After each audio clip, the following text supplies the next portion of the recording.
Sinar matahari menembus tirai rendah halus, menyinari wajahku dengan kehangatan yang nyaman. Aku menggeliat, masih mengantuk. Seluruh tubuhku terasa pegal dengan rasa nyeri yang menyenangkan, seperti setelah lari jauh. Tapi hatiku terasa manis, seolah terendam madu. Kemarin adalah hari pernikahanku dengan Harun Setiawan, segalanya sempurna. Memakai gaun buatan khusus, menggandeng lengan ayahku, berjalan di lorong merah tua menuju pria yang berjanji akan mencintaiku seumur hidup. Restu tamu kami, tawa keponakan-keponakanku, dan tatapan dalam yang memabukkan di matanya saat ia menyematkan cincin di jariku. Setiap detail terulang dalam pikiranku, sebuah lingkaran tak berujung yang membuat senyum terus terpancar di bibirku. Liana Setiawan, bisikku pada diriku sendiri. Istri. Aku membenamkan wajahku ke bantal di sampingku, yang masih berbau Harun, dan tersenyum lebar. Tepat saat itu, ponselku yang tergeletak di nakas bergetar tanpa henti. Getaran yang keras menghancurkan ketenangan manis di ruangan itu. Aku meraba-rabanya, melirik layar, nomor tak dikenal, mungkin perencana pernikahan atau hotel dengan beberapa urusan lanjutan. Mengingat skala acara kemarin, itu tidak mengejutkan. Aku berdeham, mencoba terdengar lebih terjaga, dan menjawab, "Halo, selamat siang." Di ujung telepon terdengar suara seorang pria, pelan dan sedikit gugup. Dia pertama-tama memastikan identitasku. "Bolehkah saya berbicara dengan Nona Liana Kusumawati, pengantin dari acara kemarin di Hotel Sarafina Grand?" "Ya, ini saya." Aku merasakan sedikit kebingungan. Suara itu tidak terdengar seperti koordinator pernikahan kami yang ceria. "Siapa ini? Tolong." "Nona Kusumawati." "Nona Setiawan, maksud saya." "Nama saya Bapak Dedi, saya direktur perjamuan di Hotel Sarafina Grand." Dia memperkenalkan dirinya, tapi nadanya tidak memiliki kehangatan dan profesionalisme staf hotel. Sebaliknya, ia merendahkan suaranya, membuatnya terdengar aneh, hampir seperti konspirasi. "Maaf mengganggu Anda di hari pertama Anda sebagai seorang istri, tapi ada masalah yang sangat penting yang perlu kami sampaikan segera kepada Anda." Jantungku mulai berdebar lebih cepat tanpa alasan. Sangat penting? Apa yang bisa begitu penting sehingga hotel perlu menemukanku sekarang? Masalah penagihan? Apakah kami meninggalkan sesuatu yang berharga? "Bapak Dedi, tolong katakan saja," kataku, duduk lebih tegak. Bapak Dedi sepertinya menarik napas dalam-dalam di ujung telepon sebelum melanjutkan. Suaranya semakin rendah, hampir berbisik. "Ini tentang rekaman kamera pengawas, CCTV dari resepsi pernikahan Anda kemarin. Sudah menjadi kebijakan hotel untuk membuat cadangan dan melakukan pemeriksaan rutin terhadap rekaman dari acara-acara besar. Pagi ini, staf keamanan kami, saat meninjau rekaman dari Crystal Ballroom dan area sekitarnya, menemukan sesuatu yang tidak beres." "Rekaman yang tidak beres?" Jari-jariku mencengkeram ponsel. "Apa maksud Anda tidak beres? Apakah ada yang hilang? Apakah ada pelanggaran keamanan?" Aku mendesak. Rasa gelisah yang samar menggantikan kekesalanku. "Ini bukan pencurian atau masalah keamanan biasa," Bapak Dedi membantah dengan cepat. Dia berhenti sejenak seolah memilih kata-katanya dan akhirnya sepertinya membuat keputusan, mempercepat ucapannya. "Nona Setiawan, saya tidak nyaman membahas detailnya melalui telepon. Situasinya sensitif. Bahkan bisa dibilang serius. Kami sangat menyarankan Anda datang sendiri ke hotel untuk meninjau rekaman CCTV asli dari waktu dan lokasi tertentu kemarin. Anda perlu melihatnya sendiri untuk memahami. Datang langsung, meninjau rekaman, waktu dan lokasi tertentu." Napasku tercekat. Apa yang sebenarnya terjadi di pernikahanku yang begitu serius sehingga mengharuskanku menonton rekaman? Apakah ada yang menerobos pesta dan membuat keributan? Tapi sebelum aku bisa berpikir lebih jauh, kata-kata Bapak Dedi selanjutnya menusuk telingaku seperti pecahan es, membekukanku di tempat. Dingin menusuk tubuhku. "Lebih jauh lagi, Nona Setiawan," nadanya serius, hampir seperti peringatan. "Pastikan Anda datang sendiri. Jangan berita siapapun, terutama suami Anda, Bapak Harun Setiawan. Sampai kami memahami konteks penuh dari situasi ini, Mohon jangan mengungkapkan apapun tentang panggilan ini atau peninjauan rekaman kepadanya. Ini sangat penting. Harap diingat, jangan beritahu Harun. Mengapa? Pernikahan ini tentang kami berdua. Apa yang mungkin perlu dirahasiakan darinya? Bahkan rasa takut yang mendalam menyelimutiku. Spekulasi liar membanjiri pikiranku hanya untuk surut, meninggalkan residu dingin. Mungkinkah Harun melakukan sesuatu selama resepsi? Mustahil. Dia berada di sisiku sepanjang waktu, sempurna dan tanpa celah. Bapak Dedi, apa sebenarnya yang terjadi? Bisakah Anda memberi saya petunjuk sama sekali? Ini terlalu aneh. Suaraku menjadi bisikan parau yang gemetar. Nona Setiawan, saya memahami kebingungan dan kecemasan Anda, tapi karena saya tidak bisa menilai secara akurat sifat dan tingkat keparahan masalah ini, saya bahkan lebih tidak memenuhi syarat untuk menarik kesimpulan melalui telepon.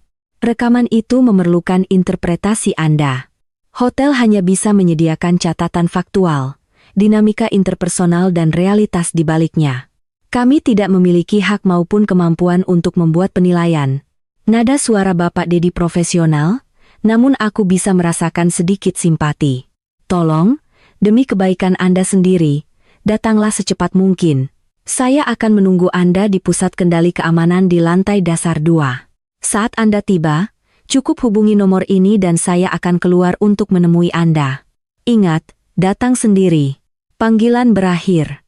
Nada dering panjang yang mendengung bergema di ruangan, tapi aku duduk membeku di ranjang pernikahan, ponsel di tangan, tak bergerak. Sinar matahari di ruangan itu masih hangat dan cerah. Udara masih membawa aroma samar, manis dari rangkaian bunga kemarin. Tapi semua itu tiba-tiba diselimuti awan gelap dan menakutkan oleh panggilan telepon misterius itu. Jangan beritahu Harun. Kata-kata itu bergema di benakku seperti mantra jahat. Aku menoleh untuk melihat bantal kosong di sampingku. Harun sudah bangun sejak lama.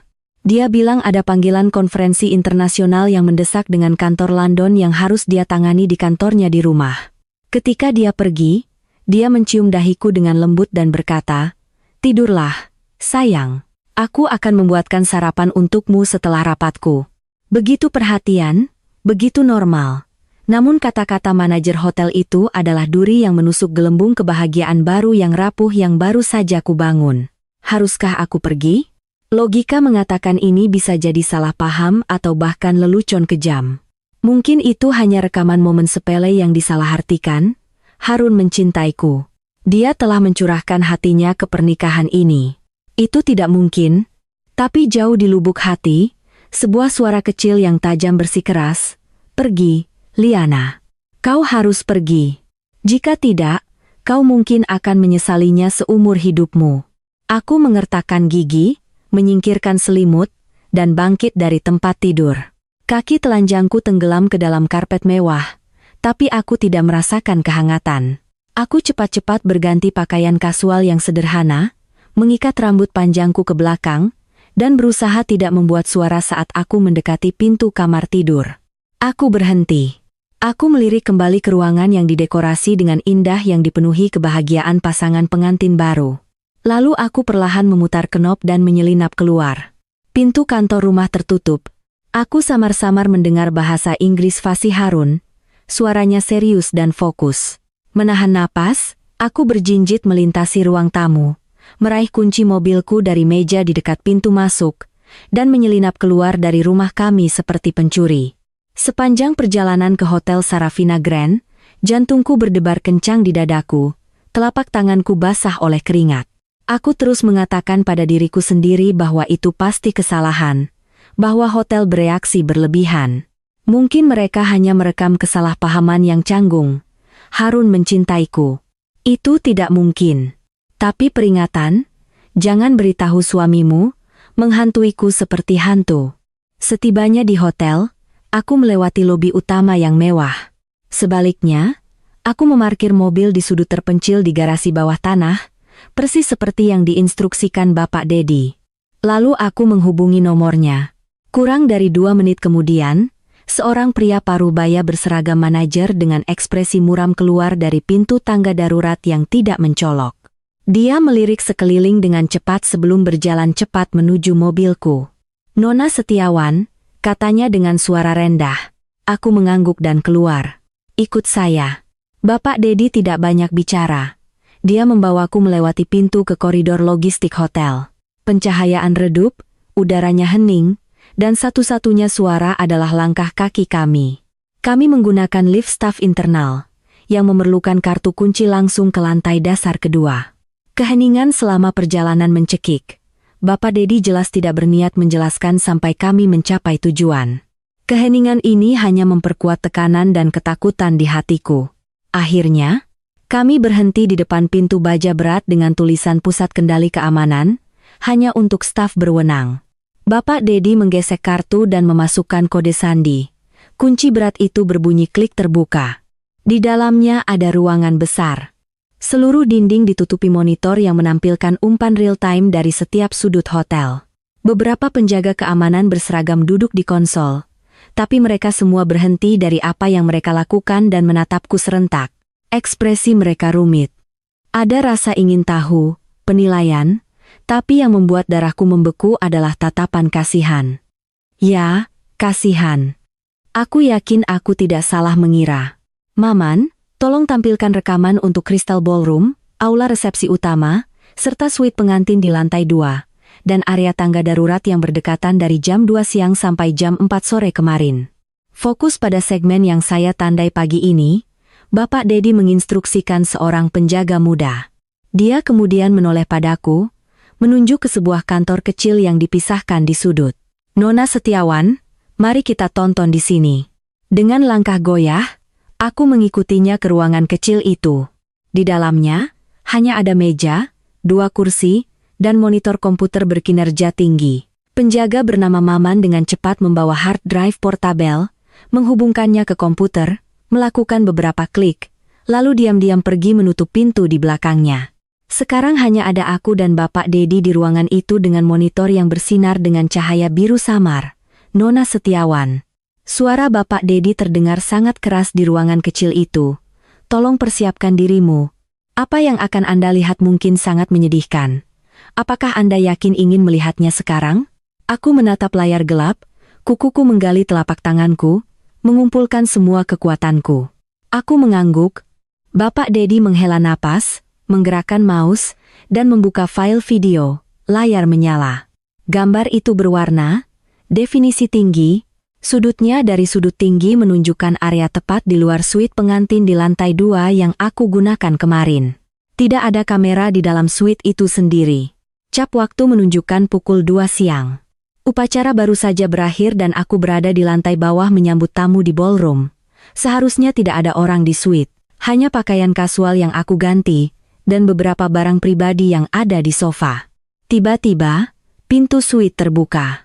2 orang masuk satu persatu dan mereka segera mengunci pintu dari dalam. Ketika aku melihat wajah mereka, darahku membeku. Semua kekuatan terkuras dari tubuhku. Telingaku berdenging dan dunia menjadi gelap sejenak. Itu Harun dan Clara, sahabatku sejak kecil, pengiring pengantinku. Kemarin, Clara menangis, memberitahuku betapa bahagianya dia karena aku menemukan kebahagiaanku. Mengatakan Harun adalah pria yang baik dan aku harus menyayanginya. Dia telah mengkhawatirkan gaunku, memberiku tisu, sibuk sepanjang hari. Tapi sekarang di rekaman CCTV ini, saat kunci berbunyi klik, Clara, yang berjalan di depan, segera berbalik dan melemparkan dirinya ke pelukan Harun. Harun tidak menunjukkan kejutan atau perlawanan. Dia secara alami memeluk erat pinggang Clara, menundukkan kepalanya, dan menciumnya dengan penuh gairah. Itu bukan ciuman sopan. Itu adalah ciuman yang dalam, penuh gairah, dan melahap segalanya. Mereka berpegangan satu sama lain, lengan melingkar begitu erat seolah mereka ingin menghancurkan satu sama lain. Tangan Clara sudah menyelip di bawah kemeja pernikahan Harun. Aku menutup mulutku dengan tangan untuk mencegah diriku berteriak. Gelombang mual muncul di tenggorokanku, mataku terbuka lebar. Air mata menggenang tanpa peringatan, mengaburkan penglihatanku, tapi pemandangan buruk itu masih membekas di retinaku. Aku tidak tahu berapa lama waktu berlalu, mungkin beberapa detik, mungkin keabadian sebelum mereka berpisah, terengah-engah, tubuh mereka masih saling menempel. Lalu aku mendengar percakapan mereka. Clara menggunakan nada yang aku kenali, tapi dihiasi dengan genit dan keluhan yang belum pernah ku dengar sebelumnya. Harun, aku hampir tidak tahan lagi. Melihatmu menyematkan cincin itu di jarinya, melihatnya bersandar di bahumu, terlihat sangat bahagia, aku pikir aku akan gila. Berapa lama lagi kita harus bersembunyi seperti ini? Harun membelai rambutnya. Suaranya adalah gumaman lembut yang juga belum pernah ku dengar sebelumnya, tapi itu melilit telingaku seperti ular berbisa. Sayang, sabar sebentar lagi. Kita baru menikah kemarin. Akan terlalu jelas untuk meminta cerai sekarang. Kau harus memberiku waktu. Kau selalu bilang kau butuh waktu. Clara merengek. Jangan lupakan dana perwalian yang ditinggalkan ayahnya, saham perusahaannya, dan rumah keluarga ibunya yang sudah tua itu yang akan segera direnovasi. Itu banyak uang. Kau suaminya yang sah sekarang. Semua itu akan menjadi setengah milikmu sebentar lagi. Kau tidak akan benar-benar terus berpura-pura, kan? Jangan bilang kau benar-benar memiliki perasaan padanya. Harun mengeluarkan tawa dingin dan sinis. Suara itu menjerumuskanku ke jurang es. Perasaan? Jangan konyol. Gadis bodoh itu, Liana. Selain uangnya, apa lagi yang dia miliki? Dia naif, mudah tertipu, dan membosankan. Aku sudah membujuknya selama ini karena suatu alasan. Setelah aku mendapatkan apa yang menjadi hakku, mencari alasan untuk membuangnya akan mudah. Lalu semua uang itu akan menjadi milik kita, dan kau tidak perlu lagi berperan sebagai pengiring pengantin yang cantik dan patah hati. Clara menjerit kegirangan dan menciumnya lagi. Begitu lebih baik. Oh, dan sepupunya yang bekerja di bank. Dia sepertinya curiga pada kita. Hari itu dia bertanya pada Liana apakah proyek investasimu bisa diandalkan. Kau harus hati-hati. Jangan khawatir, kata Harun, suaranya penuh keyakinan yang terhitung. Kontrak proyek itu tanpa celah. Uangnya disalurkan melalui beberapa lapisan. Semuanya bersih. Sepupunya hanya seorang analis kecil. Tidak ada yang perlu dikhawatirkan. Yang terpenting sekarang adalah menjaga Liana tetap tenang. Jangan biarkan dia mencurigai apapun. Kita akan menunggu beberapa bulan sampai waktunya tepat. Aku tidak bisa mendengar apa yang mereka katakan setelah itu. Dering keras di telingaku menenggelamkan segalanya. Aku duduk terkulai di kursi seperti boneka kayu, tubuhku dingin, gemetar tak terkendali. Air mata mengalir di wajahku, tapi aku tidak bisa mengeluarkan suara. Jadi, pernikahan sempurna yang membuatku menangis kemarin, dari awal hingga akhir, adalah penipuan yang direncanakan dengan cermat. Suami yang paling kucintai dan sahabat yang paling kupercaya telah berselingkuh di belakangku entah sudah berapa lama. Mereka tidak hanya mengkhianati hatiku, tapi juga secara terbuka berkomplot untuk merebut asetku. Gadis bodoh, naif, mudah tertipu, membosankan. Itulah aku. Semua kebahagiaan dan keamanan yang kurasakan hancur seketika itu, menjadi lelucon paling menyedihkan dan sinis yang bisa dibayangkan. Bapak Dedi diam-diam menggeser sekotak tisu ke arahku. Wajahnya penuh ketidaknyamanan. Dia menungguku sedikit tenang, meskipun aku tahu aku tidak akan pernah tenang. Sebelum berbisik, Nona Setiawan, ada rekaman lain dari tangga darurat. Waktunya sekitar jam 3 sore. Mereka bertemu lagi dan ada lebih banyak lagi. Percakapan yang lebih eksplisit tentang rencana mereka untuk transfer aset. Apakah Anda masih ingin melihatnya? Aku mengangkat kepalaku. Melalui mata yang kabur karena air mata, aku melihat pasangan keji itu di layar masih berpelukan. Rasa sakit yang tajam dan mencekik menusuk dadaku, membuat sulit bernapas. Tapi di tengah rasa sakit dan dingin yang tak terbatas, percikan kecil namun membara dengan ganas menyala di bagian terdalam hatiku. Itu adalah kemarahan. Itu adalah kebencian. Aku menyeka air mata dari wajahku dengan punggung tangan. Ketika aku mendongak lagi, mataku masih merah dan penuh rasa sakit, tapi kehancuran itu telah hilang. Aku berkata kepada Bapak Dedi, suaraku rendah namun sangat jelas, tunjukkan padaku. Tunjukkan padaku semuanya. Dan Bapak Dedi, aku menarik napas dalam-dalam, berusaha agar suaraku tidak bergetar. Rekaman CCTV asli ini. pastikan disimpan aman untukku. Aku akan membutuhkan salinannya. Bapak Dedi menatapku, sepertinya terkejut dengan perubahan cepatku, tapi dia segera mengangguk. Jangan khawatir, kami memiliki prosedur operasi standar yang ketat. Rekaman asli tidak akan diungkapkan tanpa otorisasi. Mengenai salinan untuk keamanan Anda sendiri, dan berdasarkan peraturan, saya tidak bisa begitu saja menyerahkan hard drive kepada Anda. Dia berhenti, tapi jika Anda membutuhkannya, kami bisa bekerja sama dalam menyediakan bukti yang relevan selama itu dalam batas hukum. Nona Setiawan, ingat, Anda tidak sendirian. Beberapa hal memerlukan ketenangan, dan lebih dari itu, mereka memerlukan pendekatan yang tepat. Kata-katanya seperti obat penenang, dan juga seperti seember air dingin di otakku yang terlalu panas, yang telah berteriak padaku untuk segera pulang dan menghancurkan wajah mereka. Dia benar, aku tidak bisa sembrono. Harun dan Clara jelas sudah merencanakan ini sejak lama. Mereka licik. Jika aku pulang dan membuat keributan sekarang, selain membuat mereka takut dan dipermalukan serta disebut gila, apa yang akan kucapai? Aku harus tenang. Aku harus melihat semuanya, merekam semuanya. Aku perlu tahu seberapa kotor rencana mereka, seberapa banyak mereka telah merencanakan, dan kemudian aku akan membuat mereka memuntahkan kembali semua yang telah mereka telan dengan bunga. Aku akan membuat pasangan pengkhianat dan keji ini menerima pembalasan paling pahit yang bisa mereka bayangkan. Aku menatap monitor, yang telah mulai memutar ulang rekaman, senyum kemenangan Clara, dan kelembutan palsu Harun. Sekarang, di mataku, mereka bukan lagi pisau tajam yang menyebabkan rasa sakit, tapi pratinjau akhir tragis mereka. Di hari kedua pernikahanku, duniaku runtuh. Ketika aku keluar dari ruangan kecil yang menyesakan di pusat kendali CCTV dan berdiri sekali lagi di bawah lampu redup garasi bawah tanah, dunia luar sepertinya telah berubah. Hari masih siang dengan sinar matahari mengintip melalui ventilasi garasi, tapi aku merasakan dingin yang menjalari dari ujung rambut hingga telapak kakiku. Bapak Dedi mengantarku ke mobilku. Dia ragu-ragu seolah ingin mengatakan sesuatu, tapi pada akhirnya, dia hanya berbisik, "Nona Setiawan, ini perjalanan panjang. Jaga dirimu."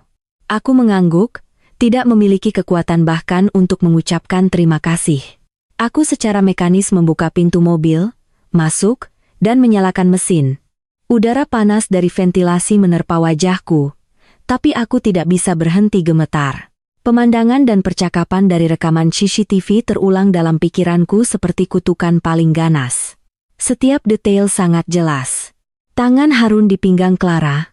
Clara berjinjit untuk membalas ciumannya. Ekspresi rakus dan menjijikan mereka saat mereka berkomplot untuk mencuri asetku. Dan tawa sinis Harun saat dia memanggilku naif, mudah tertipu, dan membosankan. Hatiku tidak lagi sakit. Itu adalah kekosongan yang mati rasa. Hampa.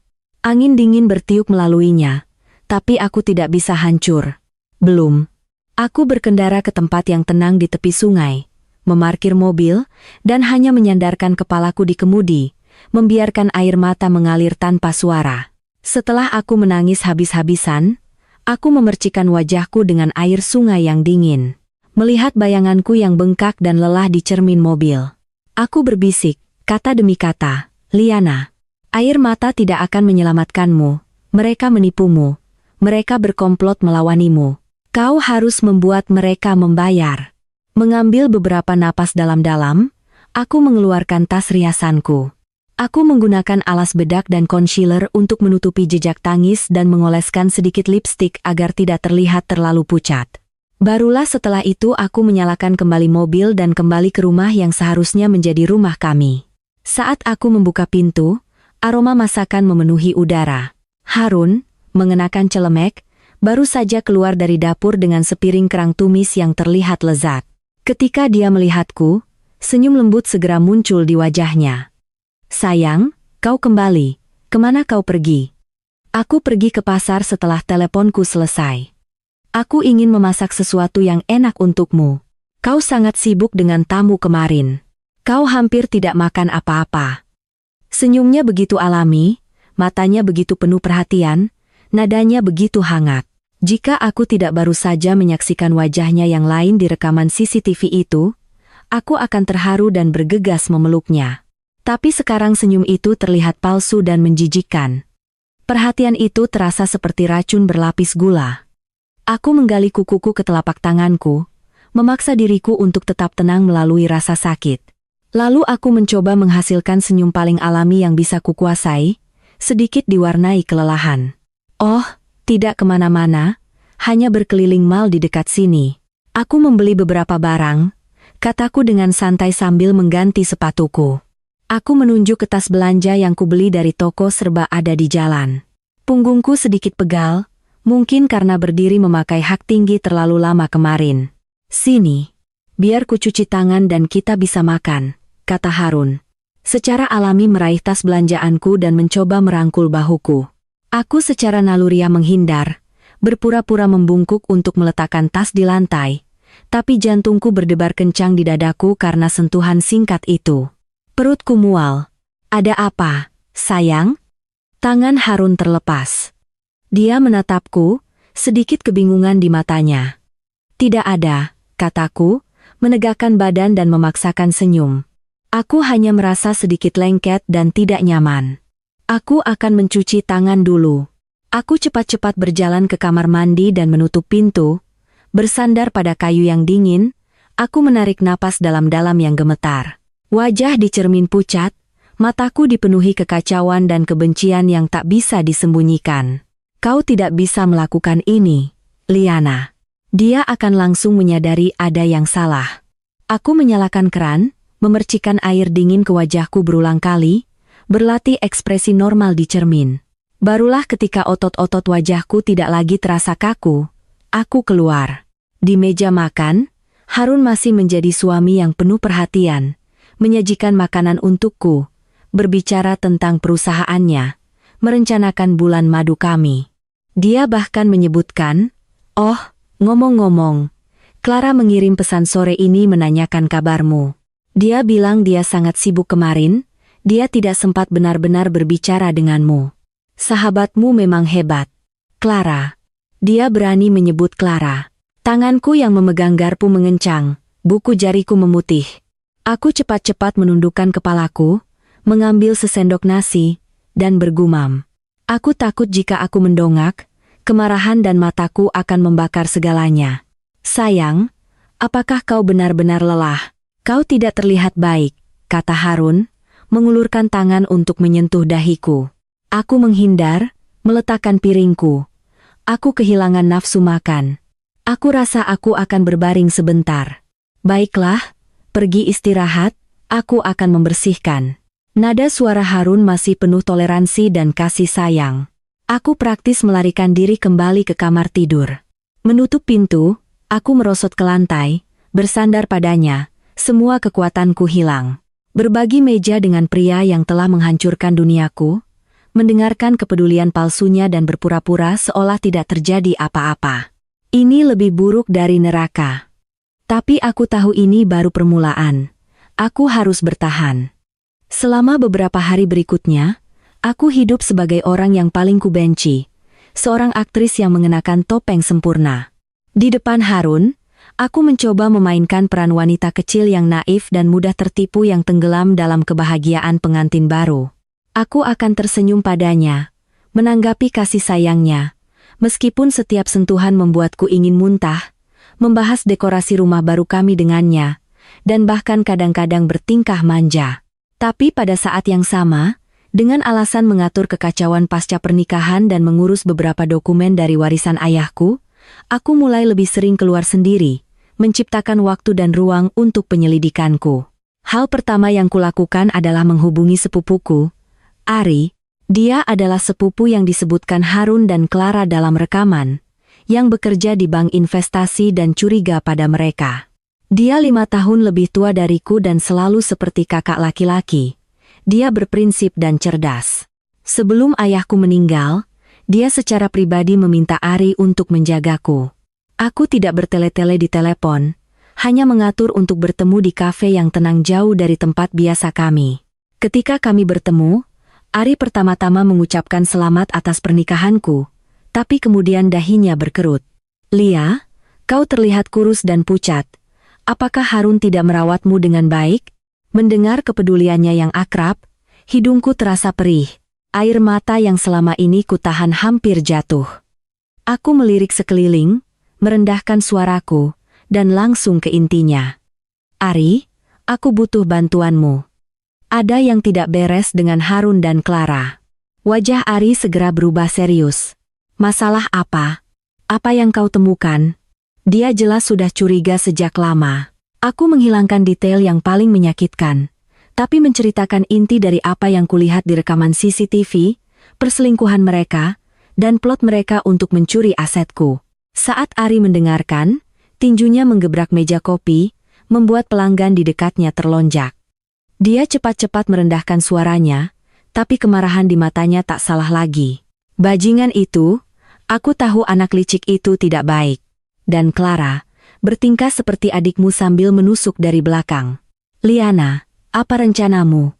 Kau ingin aku mencari beberapa orang dan mengurusnya? Tidak. Ari, kita tidak bisa sembrono, aku memotongnya. Mereka sudah merencanakan ini sejak lama.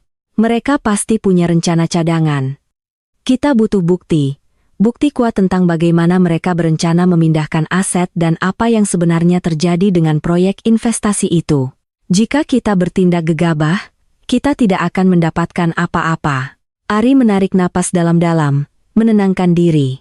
Dia mengangguk, kau benar. Aku hanya sangat marah. Jangan khawatir. Aku punya kontak di bank. Meskipun aku tidak bisa secara hukum memeriksa transaksi detail klien, jika Harun melakukan transfer dana besar atau memiliki aktivitas akun yang mencurigakan, aku bisa mengetahuinya. Dan proyek energi berkelanjutan gelombang biru yang dia bujuk kau untuk investasikan. Aku sudah punya firasat buruk tentang itu sejak lama. Prospeknya terlihat terlalu bagus untuk menjadi kenyataan, tidak realistis. Aku punya teman yang bekerja di audit perusahaan. Aku akan memintanya untuk diam-diam menyelidiki latar belakang dan kredensial proyek itu. Kehangatan menyebar di dadaku. Dalam krisis, keluarga adalah satu-satunya hal yang bisa kau andalkan. Ari, terima kasih. Tapi kau harus hati-hati, jangan biarkan siapapun tahu kau sedang menyelidiki. Jangan khawatir, sepupumu bukan orang bodoh, kata Ari, matanya dipenuhi simpati. Liana, aku sangat menyesal kau mengalami ini. Tetap tenang seperti ini, itu luar biasa. Apakah kau butuh uang atau pengacara? Aku kenal beberapa pengacara hebat yang berspesialisasi dalam penipuan ekonomi dan kasus perceraian. Mereka bisa dipercaya. Pengacara? Belum? Mari kita tunggu sampai kita punya lebih banyak bukti, kataku, berpikir sejenak. Ari, bisakah kau membantuku mencari detektif swasta yang bisa diandalkan? Tidak ada yang besar. Hanya untuk melacak pergerakan Harun dan Clara, terutama saat mereka bertemu secara pribadi. Lihat apakah mereka bisa mendapatkan foto atau rekaman apapun. Ari sedikit terkejut, jelas tidak menyangka aku akan menyarankan ini, tapi dia cepat-cepat mengangguk. Oke, serahkan padaku. Aku akan mencari seseorang yang rahasia dan efektif. Setelah meninggalkan Ari, aku merasa sedikit lebih tenang. Setidaknya aku tidak berjuang sendirian lagi. Tapi aku tahu medan perang utama masih di rumah dengan Harun. Aku perlu mendapatkan akses langsung ke informasi intinya. Kantor rumah Harun selalu terkunci. Dia mengklaim itu berisi dokumen bisnis sensitif dan takut aku akan tidak sengaja salah meletakkannya. Aku dulu menghormati privasinya dan tidak pernah berpikir untuk masuk. Sekarang pintu yang terkunci itu pasti menyembunyikan rahasia yang tak terhitung jumlahnya. Dia membawa kuncinya. Tapi aku tahu dia punya kebiasaan menyimpan cadangan di dalam buku teks bahasa Inggris tebal di rak buku ruang tamu. Dia mungkin berpikir bahwa dengan ketidaktertarikanku pada teks akademis yang padat, aku tidak akan pernah menyentuhnya. Aku pernah menemukannya secara kebetulan suatu hari saat membantunya mencari buku lain. Saat itu, aku hanya berpikir itu adalah tempat persembunyian yang unik. Sekarang itu adalah kesempatanku. Suatu hari, saat dia mandi, jantungku berdebar kencang. Aku dengan cepat mengambil kunci cadangan, membuka pintu kantor, menyelinap masuk, dan dengan lembut menguncinya lagi di belakangku. Kantor itu rapi. Komputernya dilindungi, kata Sandi. Aku mencoba beberapa kombinasi. Tanggal pernikahan kami, ulang tahunnya, bahkan ulang tahun Clara, semuanya salah, waktu singkat. Aku tidak berani mencoba lagi, mataku beralih ke lemari arsipnya. Itu tidak terkunci. Aku cepat-cepat membolak-balik file.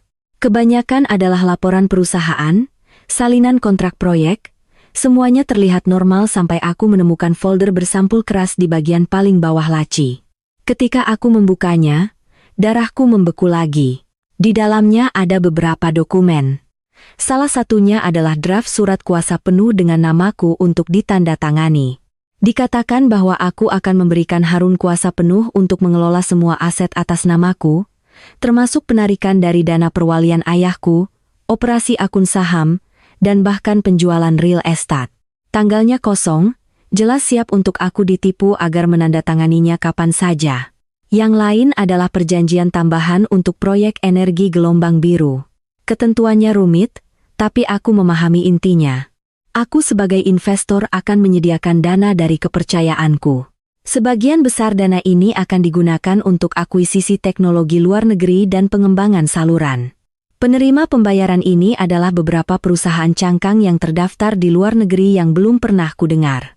Itu adalah pengaturan yang jelas untuk menyalurkan uang atau lebih tepatnya ke kantong mereka. Ada juga beberapa kartu nama Clara, tapi gelarnya bukan eksekutif administrasi di perusahaan perdagangan kecil yang ku ketahui, melainkan direktur investasi di sebuah perusahaan bernama HC Capital. Harun, Clara, HC, betapa menjijikkan.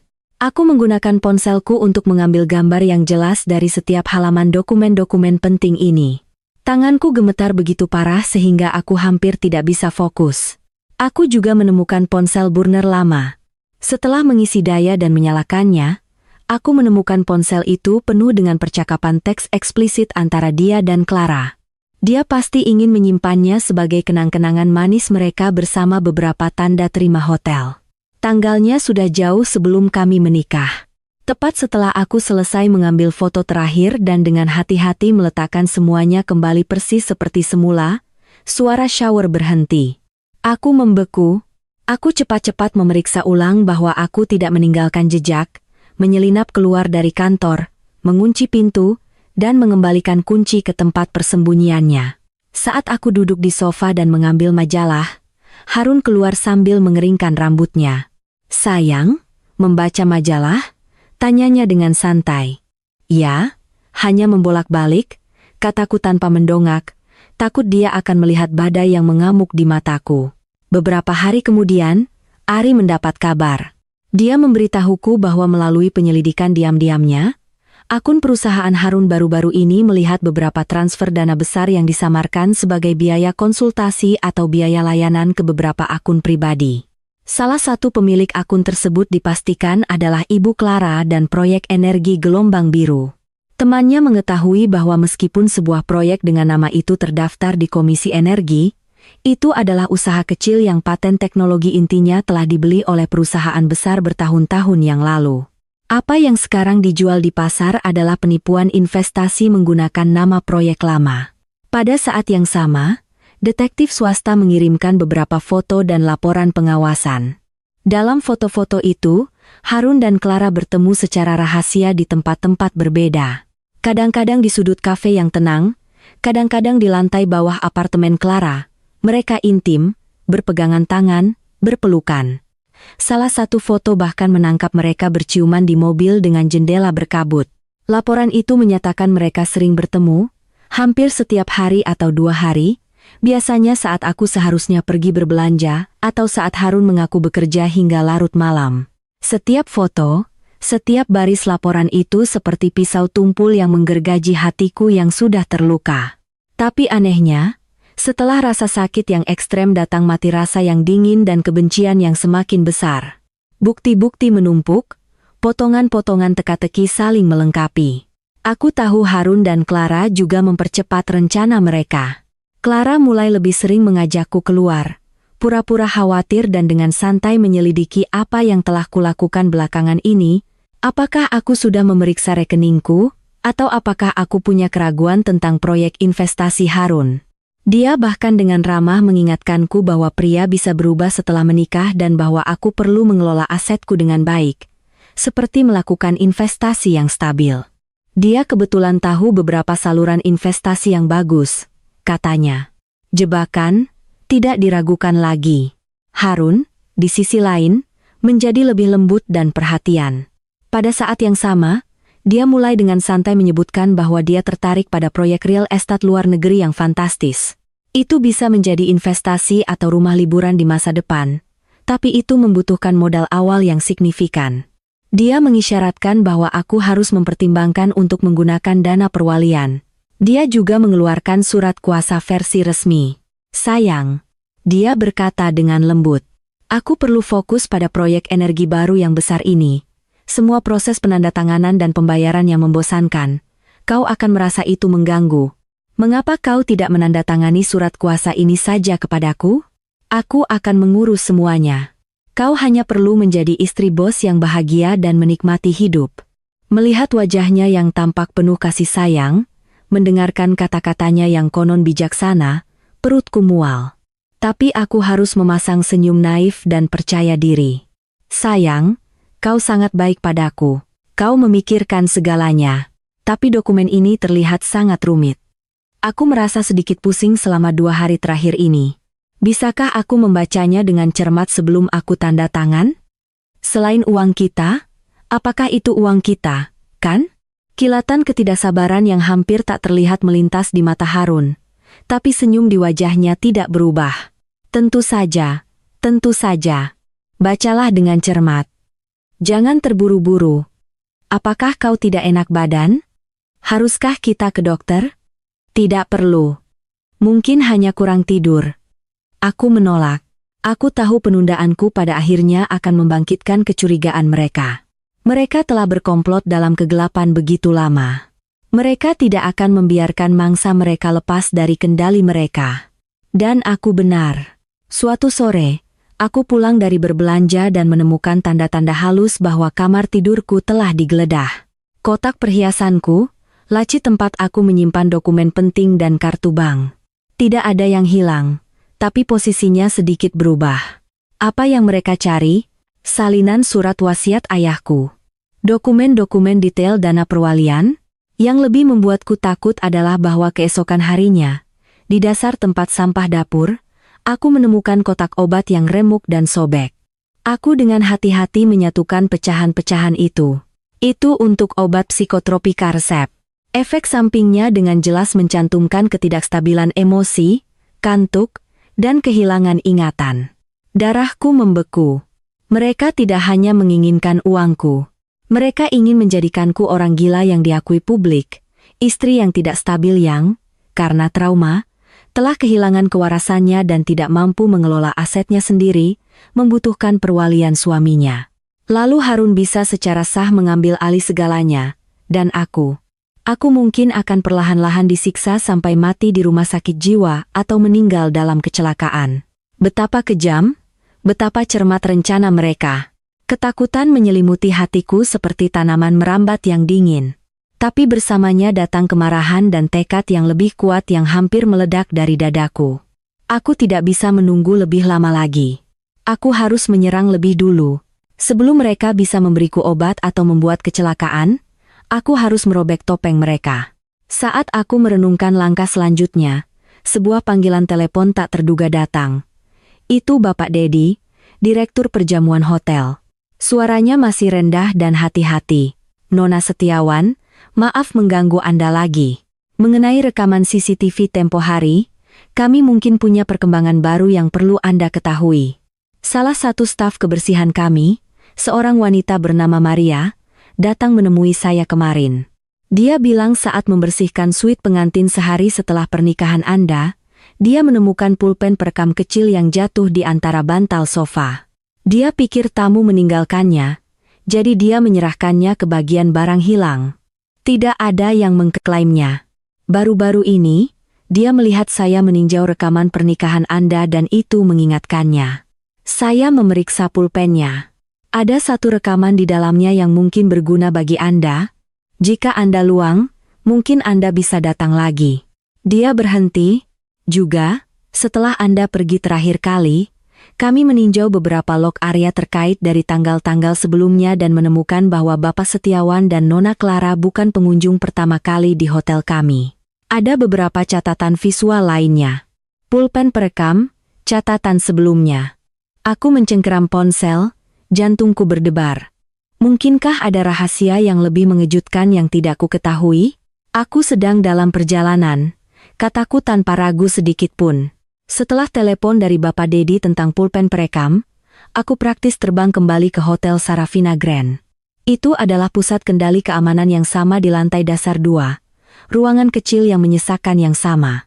Tapi kali ini, bersama dengan kemarahan dan rasa sakit, jantungku yang berdebar juga dipenuhi kecemasan meraih sedotan terakhir dan firasat yang menakutkan. Ekspresi Bapak Dedi bahkan lebih muram dari terakhir kali. Dia tidak banyak bicara, hanya menyerahkan pulpen perekam perak kecil dan beberapa cetakan tangkapan layar CCTV. Nona Setiawan, ini yang diserahkan Maria. Kami sudah memeriksa, hanya ada satu rekaman yang efektif. Waktunya sekitar jam 3.20 sore di hari pernikahan Anda. Lokasinya kemungkinan di dalam suite pengantin atau sudut yang sangat tersembunyi. Lebih jauh lagi, ini adalah beberapa catatan Bapak Setiawan dan Nona Clara saat masuk dan keluar hotel serta lantai kamar tertentu yang kami temukan.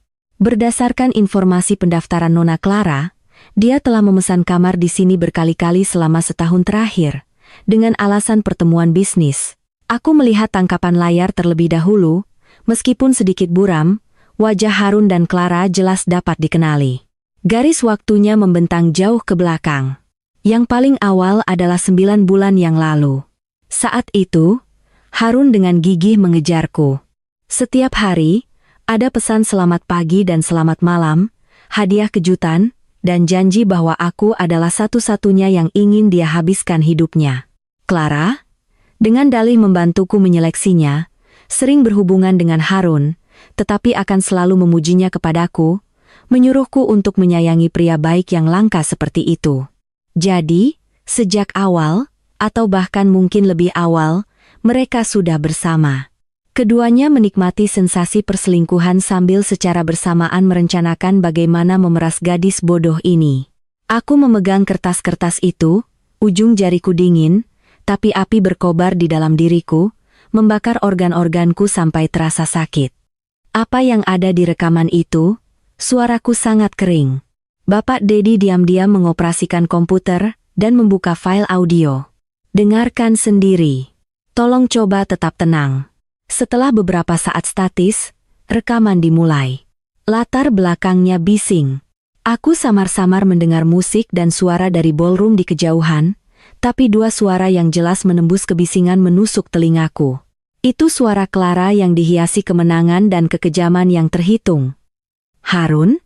Sudah siap. Ada dua jenis. Satu bekerja cepat. Dosis kecil akan menyebabkan pusing, mual, dan halusinasi ringan. Sempurna untuk penggunaan sesekali untuk membuat orang di sekitarnya, terutama sepupunya yang suka ikut campur itu, berpikir dia mulai gila. Yang lain adalah jenis kronis. Kita bisa mencampurnya ke dalam vitamin atau air madu yang dia minum setiap hari. Penggunaan jangka panjang secara bertahap akan merusak sistem sarafnya. Kehilangan ingatan, ledakan emosi. Akhirnya, dia akan terlihat seperti benar-benar menderita penyakit mental serius. Napasku berhenti. Semua darah di tubuhku sepertinya mengalir kembali ke jantungku dan membeku menjadi balok es padat. Kotak obat di tempat sampah. Mereka benar-benar melakukannya. Lalu terdengar suara Harun. Tenang, kejam, seolah mendiskusikan masalah bisnis rutin. Dosisnya harus dikontrol dengan sempurna. Kita tidak bisa membiarkannya mati. Setidaknya tidak sebelum aset sepenuhnya ditransfer dan prosedur perwalian selesai. Kita perlu dia terlihat menurun secara alami. Setelah dia memburuk sampai titik tertentu, aku sebagai suaminya akan mengajukan diri menjadi walinya. Maka pelepasan semua aset akan sah. Dana perwalian ayahnya memiliki klausul tentang apa yang terjadi jika penerima kehilangan kapasitas mental. Ada banyak ruang untuk bermanuver di sana. Clara tertawa kecil, suara yang membuat kulitku merinding. Jangan khawatir, Aku punya kerabat jauh yang bekerja di rumah sakit jiwa. Mendapatkan sertifikat diagnosis otoritatif tidak akan menjadi masalah. Setelah kita punya uang, apakah dia meninggal di fasilitas perawatan atau mengalami kecelakaan? Itu terserah kita, bukan? Bagus. Aku tidak sabar menunggu hari ketika wanita bermasalah itu tidak lagi di antara kita dan semua uang menjadi milik kita. Suara Harun semakin rendah dengan keintiman yang memuakan. Tinggal sebentar lagi, sayang. Setelah ini selesai, kita akan menikah di luar negeri, punya anak, dan menikmati hidup kita. Rekaman berakhir di sana. Ruangan kecil itu sunyi senyap. Aku hanya bisa mendengar gigiku bergemeletuk dan detak jantungku yang panik, seolah-olah akan meledak menembus tulang rusukku. Mereka tidak hanya menginginkan uangku. Mereka ingin menghancurkan hidupku. Mereka ingin aku mati. Kecurigaan sebelumnya tentang kotak obat itu dikonfirmasi. Konspirasi pembunuhan terang-terangan ini lebih menakutkan daripada pengkhianatan apapun. Itu juga sepenuhnya memadamkan sisa kelembutan menyedihkan terakhir di hatiku yang mungkin masih ada dari masa lalu kami. Yang tersisa hanyalah kebencian yang membakar dan keinginan putus asa untuk hidup. Bapak Dedi, aku tidak tahu bagaimana aku berhasil berbicara. Setiap kata terasa seperti diperas dari antara balok-balok es. Rekaman ini dan catatan hotel ini. Bisakah saya mendapatkan salinannya? Dan bisakah Anda membantu saya menemukan Maria, staf kebersihan yang menemukan pulpen itu? Saya ingin berterima kasih secara pribadi, dan saya mungkin membutuhkan bantuannya untuk sesuatu. Bapak Dedi menatap kebencian dan tekad yang sepertinya siap tumpah dari mataku. Dia terdiam sejenak, lalu mengangguk. Nona Setiawan, salinannya akan ditangani sama seperti terakhir kali. Mengenai Maria, dia berhenti. Dia sebenarnya mengenal mendiang ibu Anda. Aku menatapnya, tertegun, Bapak Dedi. Dia melanjutkan. Namanya Maria, dia sudah bekerja di sini lebih dari 10 tahun. Dia bilang bertahun-tahun yang lalu ketika ibu Anda masih hidup dan sering datang ke hotel untuk acara amal, dia pernah terkilir pergelangan kakinya. Ibu Anda yang mengatur seseorang untuk membawanya ke rumah sakit dan menanggung biaya pengobatannya. Dia selalu mengingat itu. Di pernikahan Anda, dia sangat senang melihat Anda sebagai pengantin. Keesokan harinya, ketika dia menemukan perekam, dia tidak terlalu memikirkannya. Tapi ketika dia melihat saya meninjau CCTV dan samar-samar tahu itu mungkin melibatkan Anda, dia menjadi hati-hati dan menyerahkannya langsung kepada saya. Dia juga mengatakan kepada saya bahwa pengantin pria tidak terlihat seperti pria jujur. Jangan biarkan gadis itu diintimidasi. Dia bersedia membantu tapi berharap tidak terlalu terlibat. Situasi keluarganya sederhana. Dia takut masalah. Mataku langsung berkaca-kaca lagi. Kali ini dari kehangatan yang sudah lama hilang. Warisan dari ibuku. Bu, apakah ini kau yang membantuku dari surga? Aku mengerti. Aku tidak akan pernah membiarkan Maria mendapat masalah. Aku berjanji dengan sungguh-sungguh. Dengan salinan rekaman yang dikirim Bapak Dedi sebagai file transkripsi dari ponsel pribadinya dan foto-foto catatan hotel, aku meninggalkan hotel. Duduk di mobilku, aku tidak langsung pergi. Sebaliknya, aku memutar rekaman itu berulang-ulang sampai setiap kata jahat terukir di tulang-tulangku. Rasa takut perlahan digantikan oleh ketenangan yang kokoh dan tegas. Mereka ingin aku sakit. Baik. Aku akan bertingkah sakit untuk mereka, tapi aku akan sakit dengan caraku sendiri, membuat mereka berpikir rencana mereka berhasil sambil meninggalkan jejak cacat agar mereka jatuh ke dalamnya. Aku menelepon Ari, memberitahunya tentang rekaman itu dan penemuan terbaru. Di ujung telepon, sepupuku meledak dalam kemarahan, hampir siap untuk mencari Harun dan memukulinya. Aku dengan susah payah menenangkannya. Kami merencanakan langkah selanjutnya. Pertama, aku meminta Ari menghubungi teman pengacaranya untuk konsultasi rahasia tentang surat wasiat, perwalian, perlindungan aset pranikah, dan masalah hukum seputar perwalian. Kami mulai menyiapkan serangkaian dokumen hukum. Pada saat yang sama, aku secara diam-diam memindahkan akta asli asetku, salinan surat wasiat ayahku, dan dokumen-dokumen penting lainnya ke lokasi aman yang diatur Ari.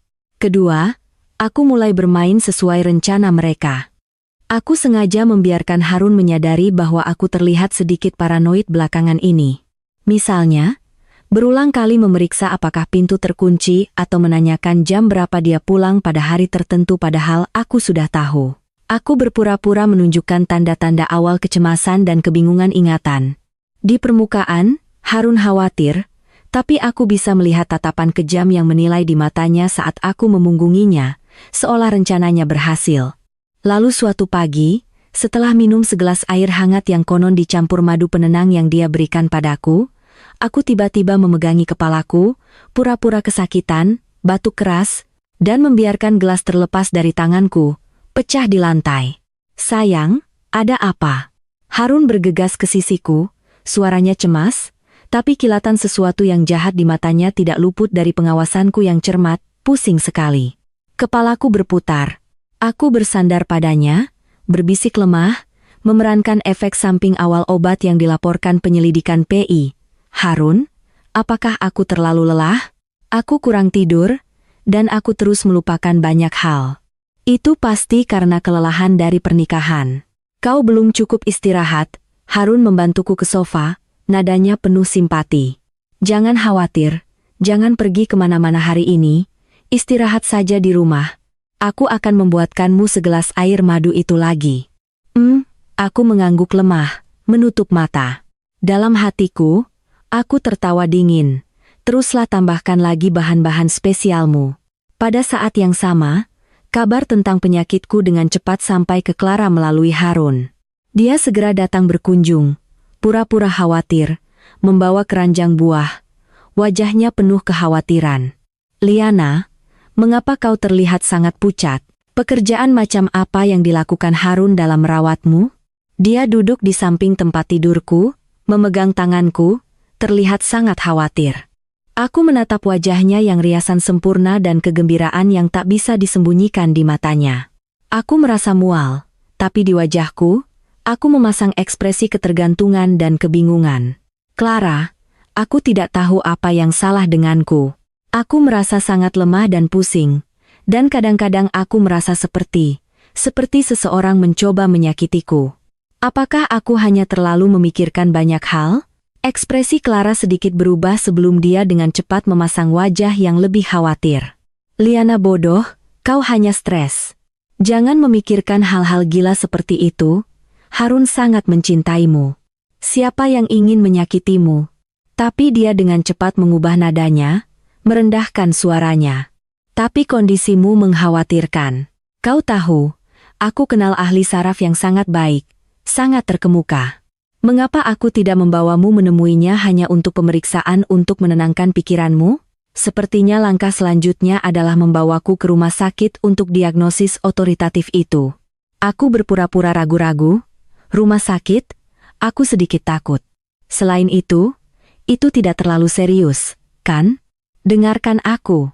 Ini demi kebaikanmu sendiri.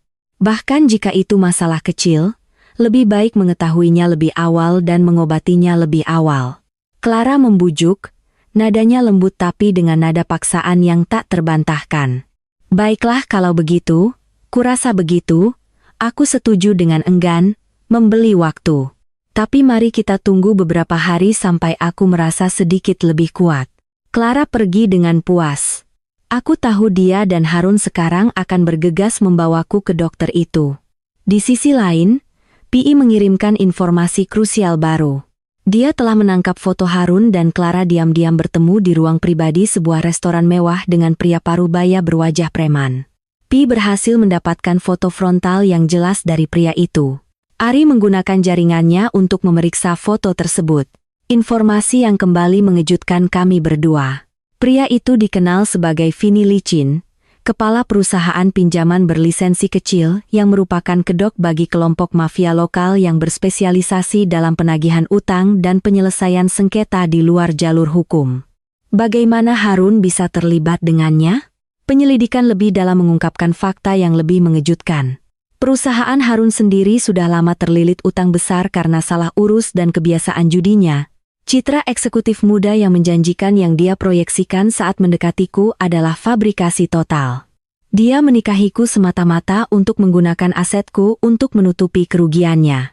Dia bahkan kemungkinan besar telah meminjam sejumlah besar uang dengan bunga tinggi dari Vini sebagai modal awal untuk menciptakan persona palsunya. Clara juga tampaknya memiliki hubungan yang tidak jelas dengan Vini. Pei telah mengambil foto mereka yang terlihat agak terlalu akrab. Dia kemungkinan besar bukan hanya selingkuhan Harun, tetapi juga perantara yang menghubungkan Harun dengan elemen kriminal ini. Penemuan ini membuat seluruh situasi jauh lebih berbahaya. Ini bukan lagi hanya tentang perselingkuhan dan pencurian aset. Ini melibatkan pinjaman berbunga tinggi dan kejahatan terorganisir. Harun dan Clara tidak hanya mendorongku ke jurang. Mereka mendorongku dari tebing. Rasa bahaya mencapai puncaknya. Aku tahu mereka akan segera menutup jaring. Setelah aku didiagnosis, menandatangani surat kuasa itu, atau dikendalikan oleh mereka dengan dalih perawatan, serigala-serigala yang berputar-putar itu akan menerkam dan mencabik-cabikku. Aku harus melawan, dan itu harus merupakan pukulan telak yang menentukan, tidak memberi mereka kesempatan untuk pulih. Saat aku mencari cara menggunakan semua bukti di tanganku untuk menjebak mereka, kesempatan sempurna muncul. Suatu malam saat makan malam, Harun dengan santai menyebutkan, "Sayang, Sabtu sore depan." Mitra utama proyek energi gelombang biru dan beberapa tokoh senior yang selalu mendukungku mengadakan jamuan makan untuk merayakan kemajuan awal proyek dan pada saat yang sama untuk secara resmi bertemu denganmu, istri bos. Itu di Pinnacle Club. Sangat pribadi, sangat bergengsi. Kau hanya perlu istirahat yang cukup selama beberapa hari ke depan, lalu bersiap-siap dan datang bersamaku. Oke. Pinnacle Club. Itu adalah salah satu klub pribadi paling eksklusif dan sulit dipesan di kota. Para anggotanya adalah para elit dan taipan. Harun memilih tempat itu untuk merayakan jelas untuk memamerkan kekayaannya yang baru ditemukan denganku sebagai ATM-nya kepada mitra dan mentornya. Pada saat yang sama, dia kemungkinan besar berencana untuk menekanku lagi untuk menandatangani sesuatu di jamuan makan atau untuk memperkuat kesan bahwa aku tidak sehat dan membutuhkannya untuk mengelola segalanya. Aku menatapnya, matanya campuran perhitungan dan kegembiraan. Hatiku dingin, tapi wajahku menunjukkan senyum lemah dan bergantung. Tentu saja, sayang, aku akan selalu mendukung karirmu. Aku akan bersiap-siap. Bagus. Harun senang. Dengan semua orang penting di sana, tempat seperti itu sempurna. Di depan semua orang penting itu, bukankah itu panggung paling efektif untuk merobek topeng mereka? Sebuah rencana serangan balik yang lengkap dan berani dengan cepat terbentuk di benakku. Aku butuh bantuan. Aku perlu menghubungkan semua bukti. Aku butuh pertunjukan yang brilian. Aku menelepon Ari, menjelaskan seluruh rencanaku. Ari sangat senang sekaligus khawatir. "Liana, ini terlalu berisiko. Bagaimana jika kau kehilangan kendali atas situasi di sana?" "Ari, kita kehabisan pilihan," kataku dengan tenang. Mereka secara aktif memberiku obat dan mereka terlibat dengan mafia. Jika kita menunda lebih lama sampai mereka sepenuhnya siap atau aku benar-benar sakit, kita tidak akan punya kesempatan sama sekali. Tempat seperti Pinnacle Club adalah tempat mereka akan paling waspada. Tapi itu juga panggung terbaik bagi kita untuk mengungkap semuanya secara publik. Aku butuh kau melakukan beberapa hal untukku. Aku juga secara diam-diam bertemu dengan Bapak Dedi dan Maria yang baik hati lagi. Setelah mendengar sebagian dari rencanaku, Bapak Dedi terdiam lama sebelum berkata, "Nona Setiawan, bantuan langsung yang bisa saya berikan dari hotel terbatas. Tapi salinan cadangan lengkap rekaman CCTV pernikahan Anda, serta catatan pertemuan rahasia Harun dan Clara di hotel kami, saya bisa menjamin keaslian dan kelengkapannya, dan saya bisa memberikan pernyataan sebagai direktur hotel jika diperlukan." Maria, untuk bagiannya, bersedia menjadi saksi bagaimana dia menemukan pulpen perekam, tetapi dia tidak ingin tampil di depan umum. Dia bisa memberikan deposisi pribadi kepada pengacara atau bersaksi secara anonim di pengadilan. Itu lebih dari cukup. "Terima kasih banyak atas bantuan kalian berdua," kataku tulus.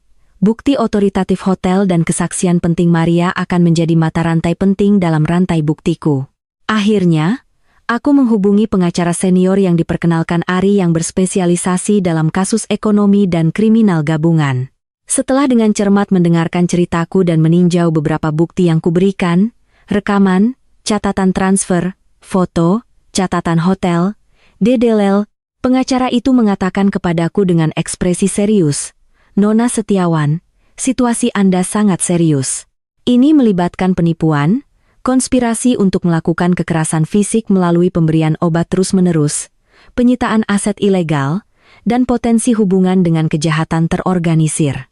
Bukti yang Anda kumpulkan sangat kuat, tetapi mungkin tidak cukup untuk dakwaan langsung, terutama bagian cedera pribadi, yang memerlukan bukti fisik yang lebih langsung atau pengakuan mereka sendiri. Pengungkapan publik yang Anda rencanakan secara strategis berisiko. Namun, jika Anda bisa mendapatkan bukti kejutan di tempat, seperti pengakuan di bawah tekanan atau memicu intervensi polisi yang cepat, itu bisa menjadi titik balik. Saya akan segera menyiapkan dokumen hukum yang relevan, termasuk permohonan perlindungan aset, draft perintah penahanan pribadi, dan akan secara diam-diam berkomunikasi dengan kontak saya di kepolisian untuk memastikan respons cepat pada hari itu jika diperlukan." Dengan kata-kata meyakinkan pengacara, rencanaku menjadi lebih jelas. Beberapa hari berikutnya, aku terus memainkan peran istri dengan kesehatan mental yang memburuk. Harun menjadi lebih perhatian, terus-menerus menanyakan kabarku, menawariku minuman dengan bahan tambahan. Tentu saja, pada saat yang sama, dia mulai mengisyaratkan bahwa jamuan makan di Pinnacle Club sangat penting, dengan banyak orang berpengaruh yang hadir. Dia ingin aku patuh dan kooperatif. Dia bahkan menyarankan agar, untuk kenyamanan, aku menandatangani beberapa dokumen sebelum jamuan makan. Setiap kali aku mengelak dengan alasan pusing, tidak bisa melihat kata-kata dengan jelas atau merengek, "Sayang, kau urus saja untukku. Aku percaya padamu." Ini membuatnya cemas, tapi dia tidak berani terlalu memaksa, takut aku benar-benar akan pingsan dan melewatkan jamuan makan. Clara juga lebih sering berkunjung, membawa nasihat dan kekhawatiran dari ahlinya, mendesakku untuk menemui dokter.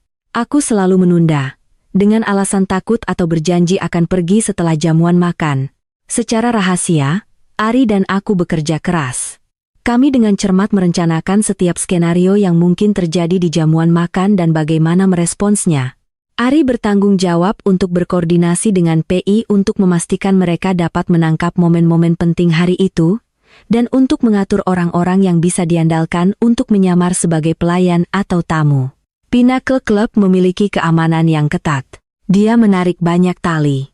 Pengacara menyiapkan semua dokumen hukum baik dalam format elektronik maupun hard copy dan membangun saluran komunikasi yang aman dengan petugas polisi yang relevan. Aku juga melakukan satu hal terakhir yang paling penting.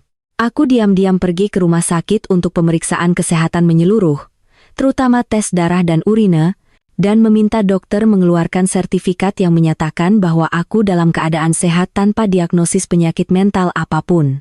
Pada saat yang sama, aku meminta dokter menganalisis sampel vitamin dan madu yang telah diberikan Harun kepadaku, yang telah aku tukar secara diam-diam.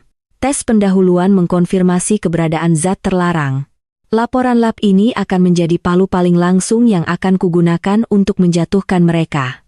Semuanya sudah siap. Malam sebelum jamuan makan, Harun tampak sangat bersemangat.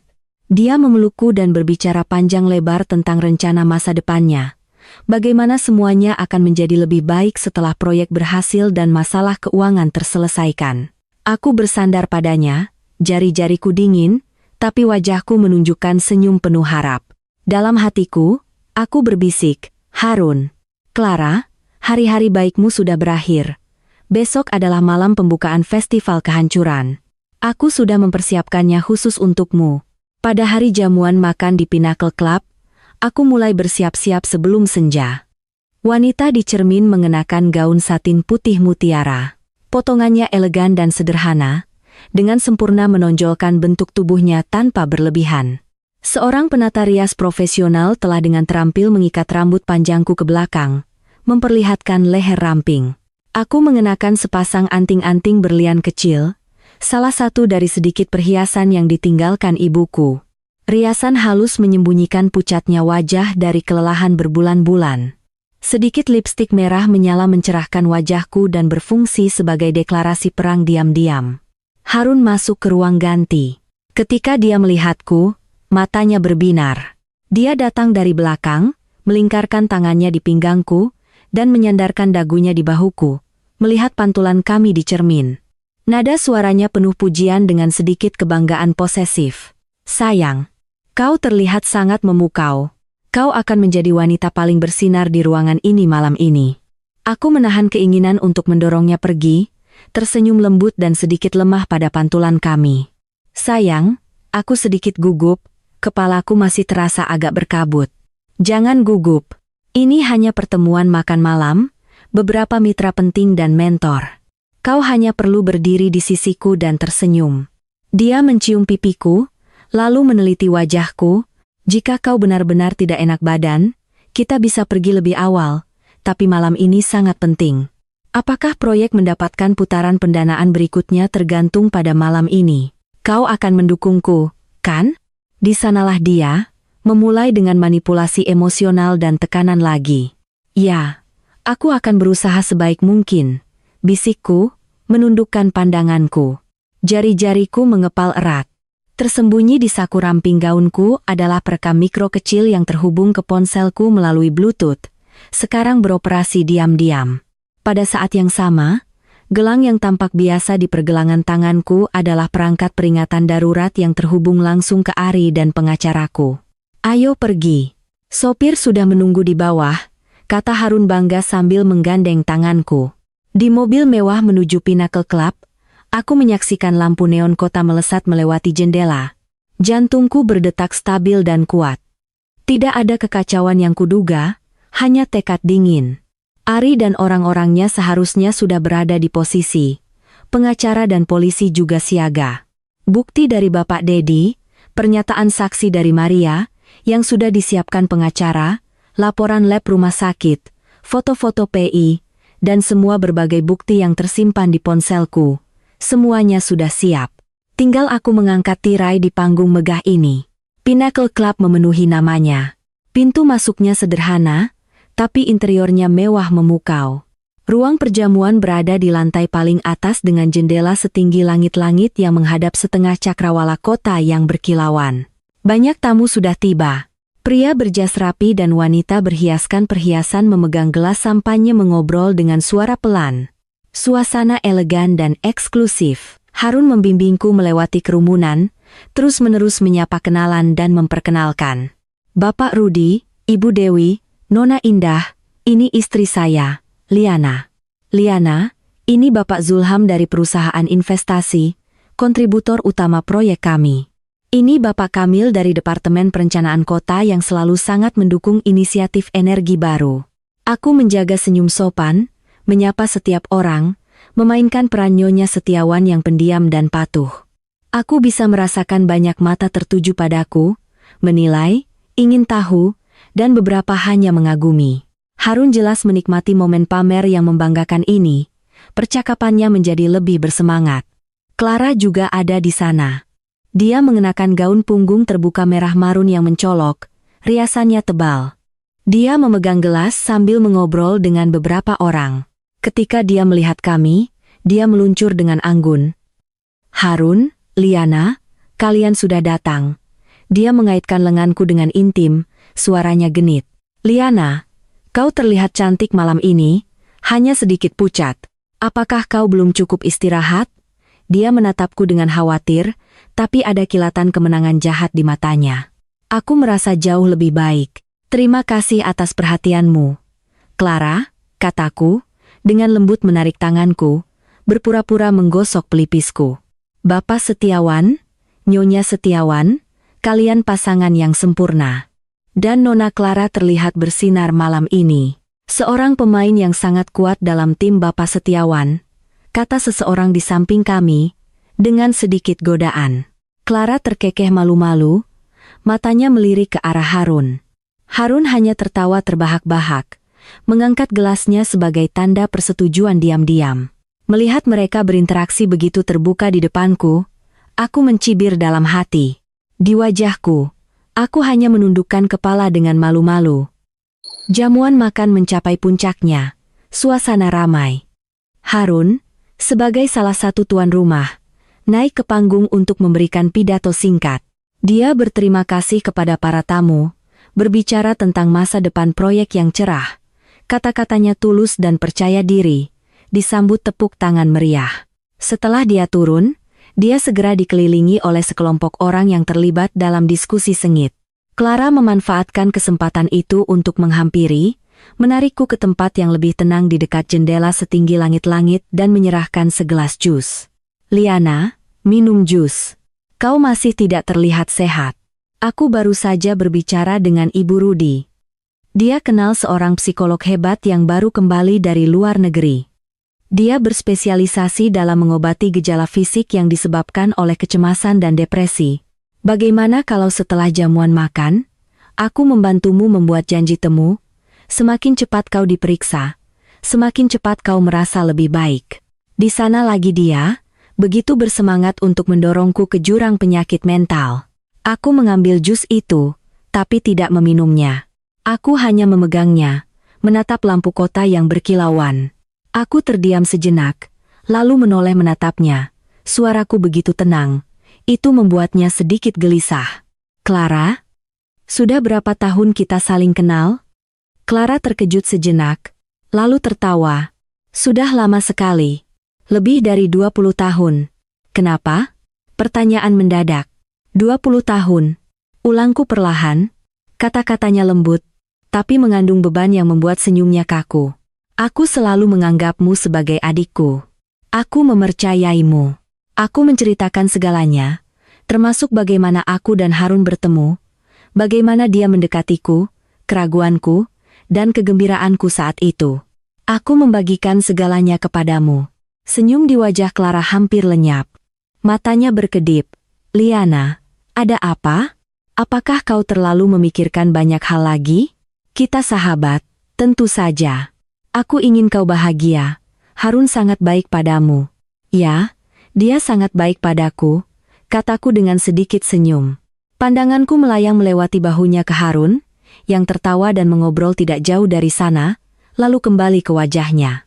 Mataku menajam, sangat baik sehingga dia bersekongkol denganmu bermesraan di suite pengantin di hari pernikahan kita. Sangat baik sehingga dia berencana denganmu bagaimana menggunakan racun yang bekerja lambat untuk membuatku gila dan merebut asetku. Sangat baik sehingga dia bersekongkol dengan lintah darat bernama Vini Licin untuk menutupi utang perusahaannya. Clara, apakah ini kebahagiaan yang kau harapkan untukku? Suaraku tidak keras, tapi setiap kata seperti pemecah es yang menusuk langsung ke telinga Clara. Warna wajahnya langsung memudar. Pupil matanya mengerut, dipenuhi ketidakpercayaan dan teror. Gelas di tangannya hampir terlepas. Dia secara naluriah mundur selangkah, bibirnya gemetar. Liana, Liana, apa yang kau bicarakan? Apakah kau gila? Siapa yang memberimu omong kosong ini? Itu Ari, kan? Dia selalu suka membuat masalah. Aku melangkah maju, masih menjaga suaraku rendah, tapi nadaku membuatnya menggigil. Apakah kau perlu aku mengingatkanmu? Jam 3.20 sore, sehari setelah pernikahan kita di suite pengantin, setiap kata yang kau dan Harun ucapkan tentang dua jenis obat, tentang bagaimana membuatku sakit secara alami, bagaimana mendapatkan perwalian, bagaimana menanganiku setelahnya. Haruskah aku memutarnya untuk semua orang di sini dari ponselku agar mendengar? Clara membeku sepenuhnya seperti boneka yang talinya putus. Matanya yang lebar tidak menunjukkan apa-apa selain ketakutan yang tak terbatas. Dia tiba-tiba tersadar dan mengulurkan tangan untuk merebut ponselku. Suaranya menjadi tajam. Kau merekamnya. Kau menguping. Berikan ponselnya. Aku dengan mudah menghindarinya, menatapnya dengan dingin. Menguping, bukankah kau yang meninggalkan pulpen perekam di antara bantal sofa? Oh, dan aku juga harus berterima kasih kepada Maria, staf kebersihan baik hati dari Hotel Sarafina Grand. Mendengar pulpen perekam dan Maria, kilatan harapan terakhir di wajah Clara hancur. Dia mendongak tiba-tiba, menatapku dengan racun yang hampir nyata. Hilang sudah sahabat yang lembut itu. Kau tahu selama ini. Kau berpura-pura, Liana. Aku tidak pernah tahu kau bisa tidak percaya aku bisa berakting sebaik kau, kan? Aku mencibir, mengisyaratkan jus di tanganku. Bahan bagus apa lagi yang kau campurkan ke dalam cangkir ini? Jenis yang sama yang kau sarankan untuk dicampur ke dalam air maduku terakhir kali? Clara bernapas terengah-engah, dadanya naik turun, emosinya diambang kehancuran. Dia tiba-tiba meninggikan suaranya, mengadopsi nada menangis. Liana, ada apa denganmu? Apakah kau berhalusinasi lagi? Aku sudah bilang kau sakit parah. Harun, cepat kemari. Tuh, Liana tidak beres, teriakannya segera menarik perhatian banyak orang di dekatnya. Obrolan mereda, puluhan mata ingin tahu beralih ke arah kami. Harun juga mendengarnya. Dia mengerutkan kening, mengatakan sesuatu kepada orang di sebelahnya, dan melangkah mendekat. Wajahnya menunjukkan ekspresi khawatir dan bingung yang tepat waktu. Ada apa, Clara? Liana, ada apa? Apakah kau tidak enak badan? Dia mengulurkan tangan untuk menopangku. Aku mundur selangkah, menghindari tangannya. Pada saat yang sama, dengan suara yang hanya bisa didengar kami bertiga, aku berkata dengan jelas, Harun, berhenti berpura-pura. Rekaman CCTV, catatan hotel, pulpen perekam, laporan lab rumah sakit, dan foto-foto pertemuanmu dengan Vini, aku punya semuanya. Pestamu sudah berakhir. Langkah Harun goyah. Kekhawatiran di wajahnya membeku, lalu retak dan terkelupas seperti topeng rusak, memperlihatkan keterkejutan dan kepanikan yang luar biasa. Tapi dia lebih tenang daripada Clara. Matanya melirik ke arah penonton yang penasaran. Dia merendahkan suaranya, nadanya mengancam. Liana, apa yang kau pikir kau lakukan? Jangan membuat keributan. Apapun masalahnya, kita bisa diskusikan di rumah. Di rumah, aku tertawa. Kali ini, suaraku sedikit lebih keras, memastikan orang-orang di dekatnya bisa mendengar. Kembali ke rumah tempat kau bersiap untuk mengirimku ke rumah sakit jiwa, atau kembali ke sarang cinta yang kau dan Clara bangun, terdengar desahan dan bisikan dari kerumunan. Aula perjamuan yang awalnya ramai dengan cepat menjadi hening dengan kami bertiga di tengah. Semua orang menyadari sesuatu yang serius sedang terjadi. Wajah Harun menjadi jelek. Dia melangkah maju, mencoba meraih pergelangan tanganku, suaranya kencang dengan kemarahan yang tertahan. Liana, itu sudah cukup. Aku tahu kau akhir-akhir ini tidak stabil secara emosi. Apapun kesalahpahaman yang ada, kita bisa menyelesaikannya secara pribadi. Jangan mempermalukan dirimu di sini. Kesalahpahaman?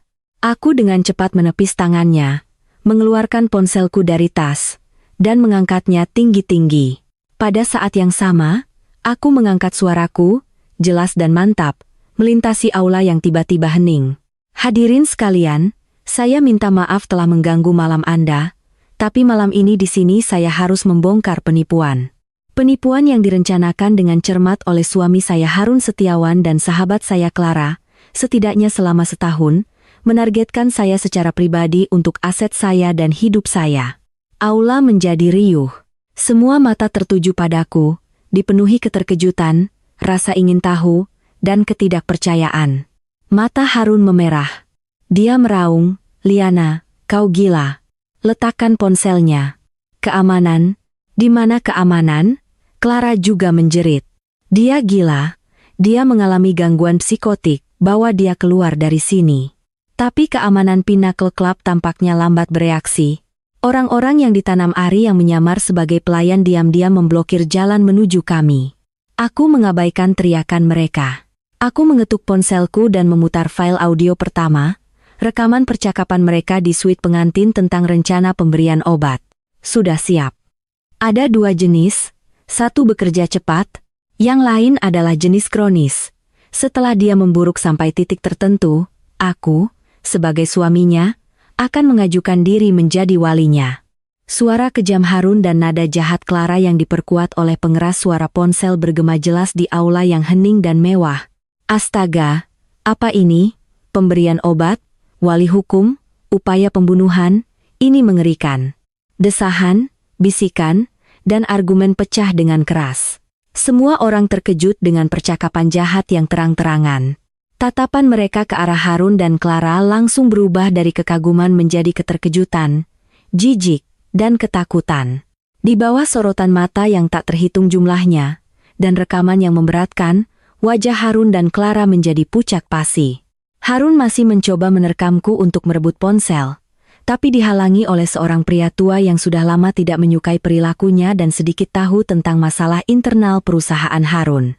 Aku dengan cepat mengubah tampilan ponselku, menghubungkannya ke layar proyektor besar di aula perjamuan, sebuah pengaturan yang telah diatur Ari dengan staf internal sebelumnya. Seketika, serangkaian foto dan tangkapan layar dokumen muncul dengan jelas di depan semua orang.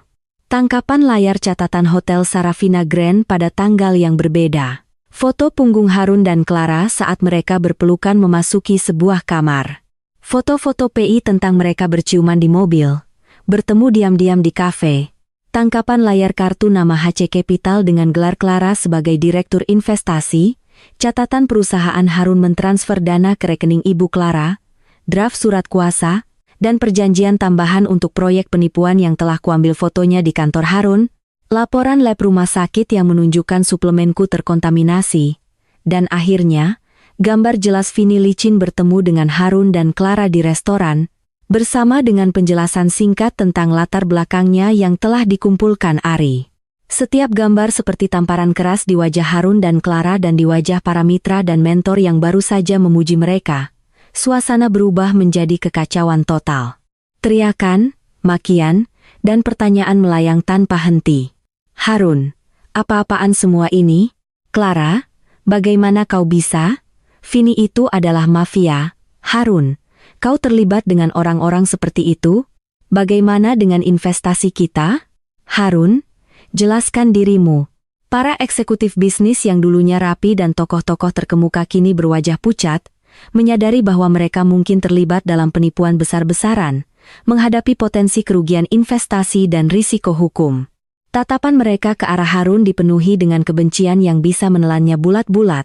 Harun gemetar. Dia menunjuk ke layar besar, lalu padaku, tergagap, itu palsu. Itu semua palsu. Ini adalah jebakan. Dia sakit jiwa. Dia mengarang semua ini. Aku memotongnya dengan dingin, menarik flash drive dari tasku. Di sini ada salinan terenkripsi dari cadangan CCTV pernikahan lengkap yang disediakan oleh Bapak Dedi dan sertifikat kesehatan dan kewarasan asli yang dikeluarkan oleh rumah sakit. Perlukah saya memanggil Bapak Dedi dari Departemen Keamanan Sarafina Grand atau pengacara yang menangani kasus ini? Dan dokter yang melakukan tes saya untuk datang ke sini sekarang dan menjelaskannya kepada semua orang. Oh, dan Maria, staf kebersihan yang menemukan pulpen perekam penting itu juga bersedia bersaksi. Kata-kataku sepenuhnya menghancurkan garis pertahanan terakhir Harun dan Clara. Rantai bukti tidak dapat disangkal. Clara tiba-tiba menjadi histeris. Dia menjerit dan menerkam Harun, mencakar dan memukulinya. Ini semua salahmu, ini semua salahmu. Kau bilang rencananya sempurna. Sekarang semuanya hancur. Hancur? Harun, malu dan di luar kendali, menghindari serangannya, berteriak kembali, diam, kau bodoh. Jika kau tidak begitu sembrono. Kedua pasangan yang dulunya glamor dan penuh kasih sayang itu kini saling mencabik-cabik, mengungkapkan diri mereka yang paling jelek dan menyedihkan di depan umum. Tepat saat itu, pintu aula perjamuan terbuka lebar. Beberapa petugas polisi berseragam didampingi pengacaraku masuk. Pengacaraku sedikit mengangguk padaku. Ruangan menjadi hening sejenak. Petugas utama menunjukkan lencananya, matanya yang tajam mengamati pemandangan kacau, sebelum akhirnya mendarat pada Harun dan Clara yang berantakan dan panik. Suaranya serius. Harun Setiawan, Clara Putri. Kami telah menerima laporan dan memiliki bukti relevan untuk mencurigai Anda berdua terlibat dalam konspirasi untuk melakukan penipuan, percobaan penganiayaan, pemberian zat terlarang secara ilegal, percobaan pencurian besar-besaran, dan beberapa kejahatan berat lainnya. Silakan ikut kami ke kantor polisi untuk penyelidikan. Kedatangan polisi adalah palu terakhir atas nasib mereka. Wajah Harun menjadi pucat pasi, kakinya lemas, dan dia hampir pingsan. Clara mengeluarkan tangisan putus asa. Dia ditahan oleh seorang petugas wanita. Di bawah tatapan menghina, marah, dan jijik yang tak terhitung jumlahnya, seolah melihat sampah dari para elit yang pernah mereka idam-idamkan untuk bergabung.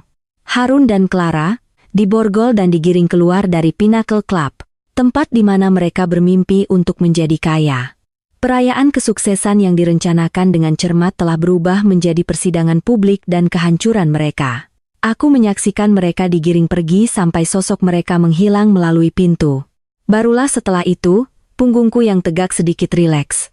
Penghinaan publik sudah berakhir.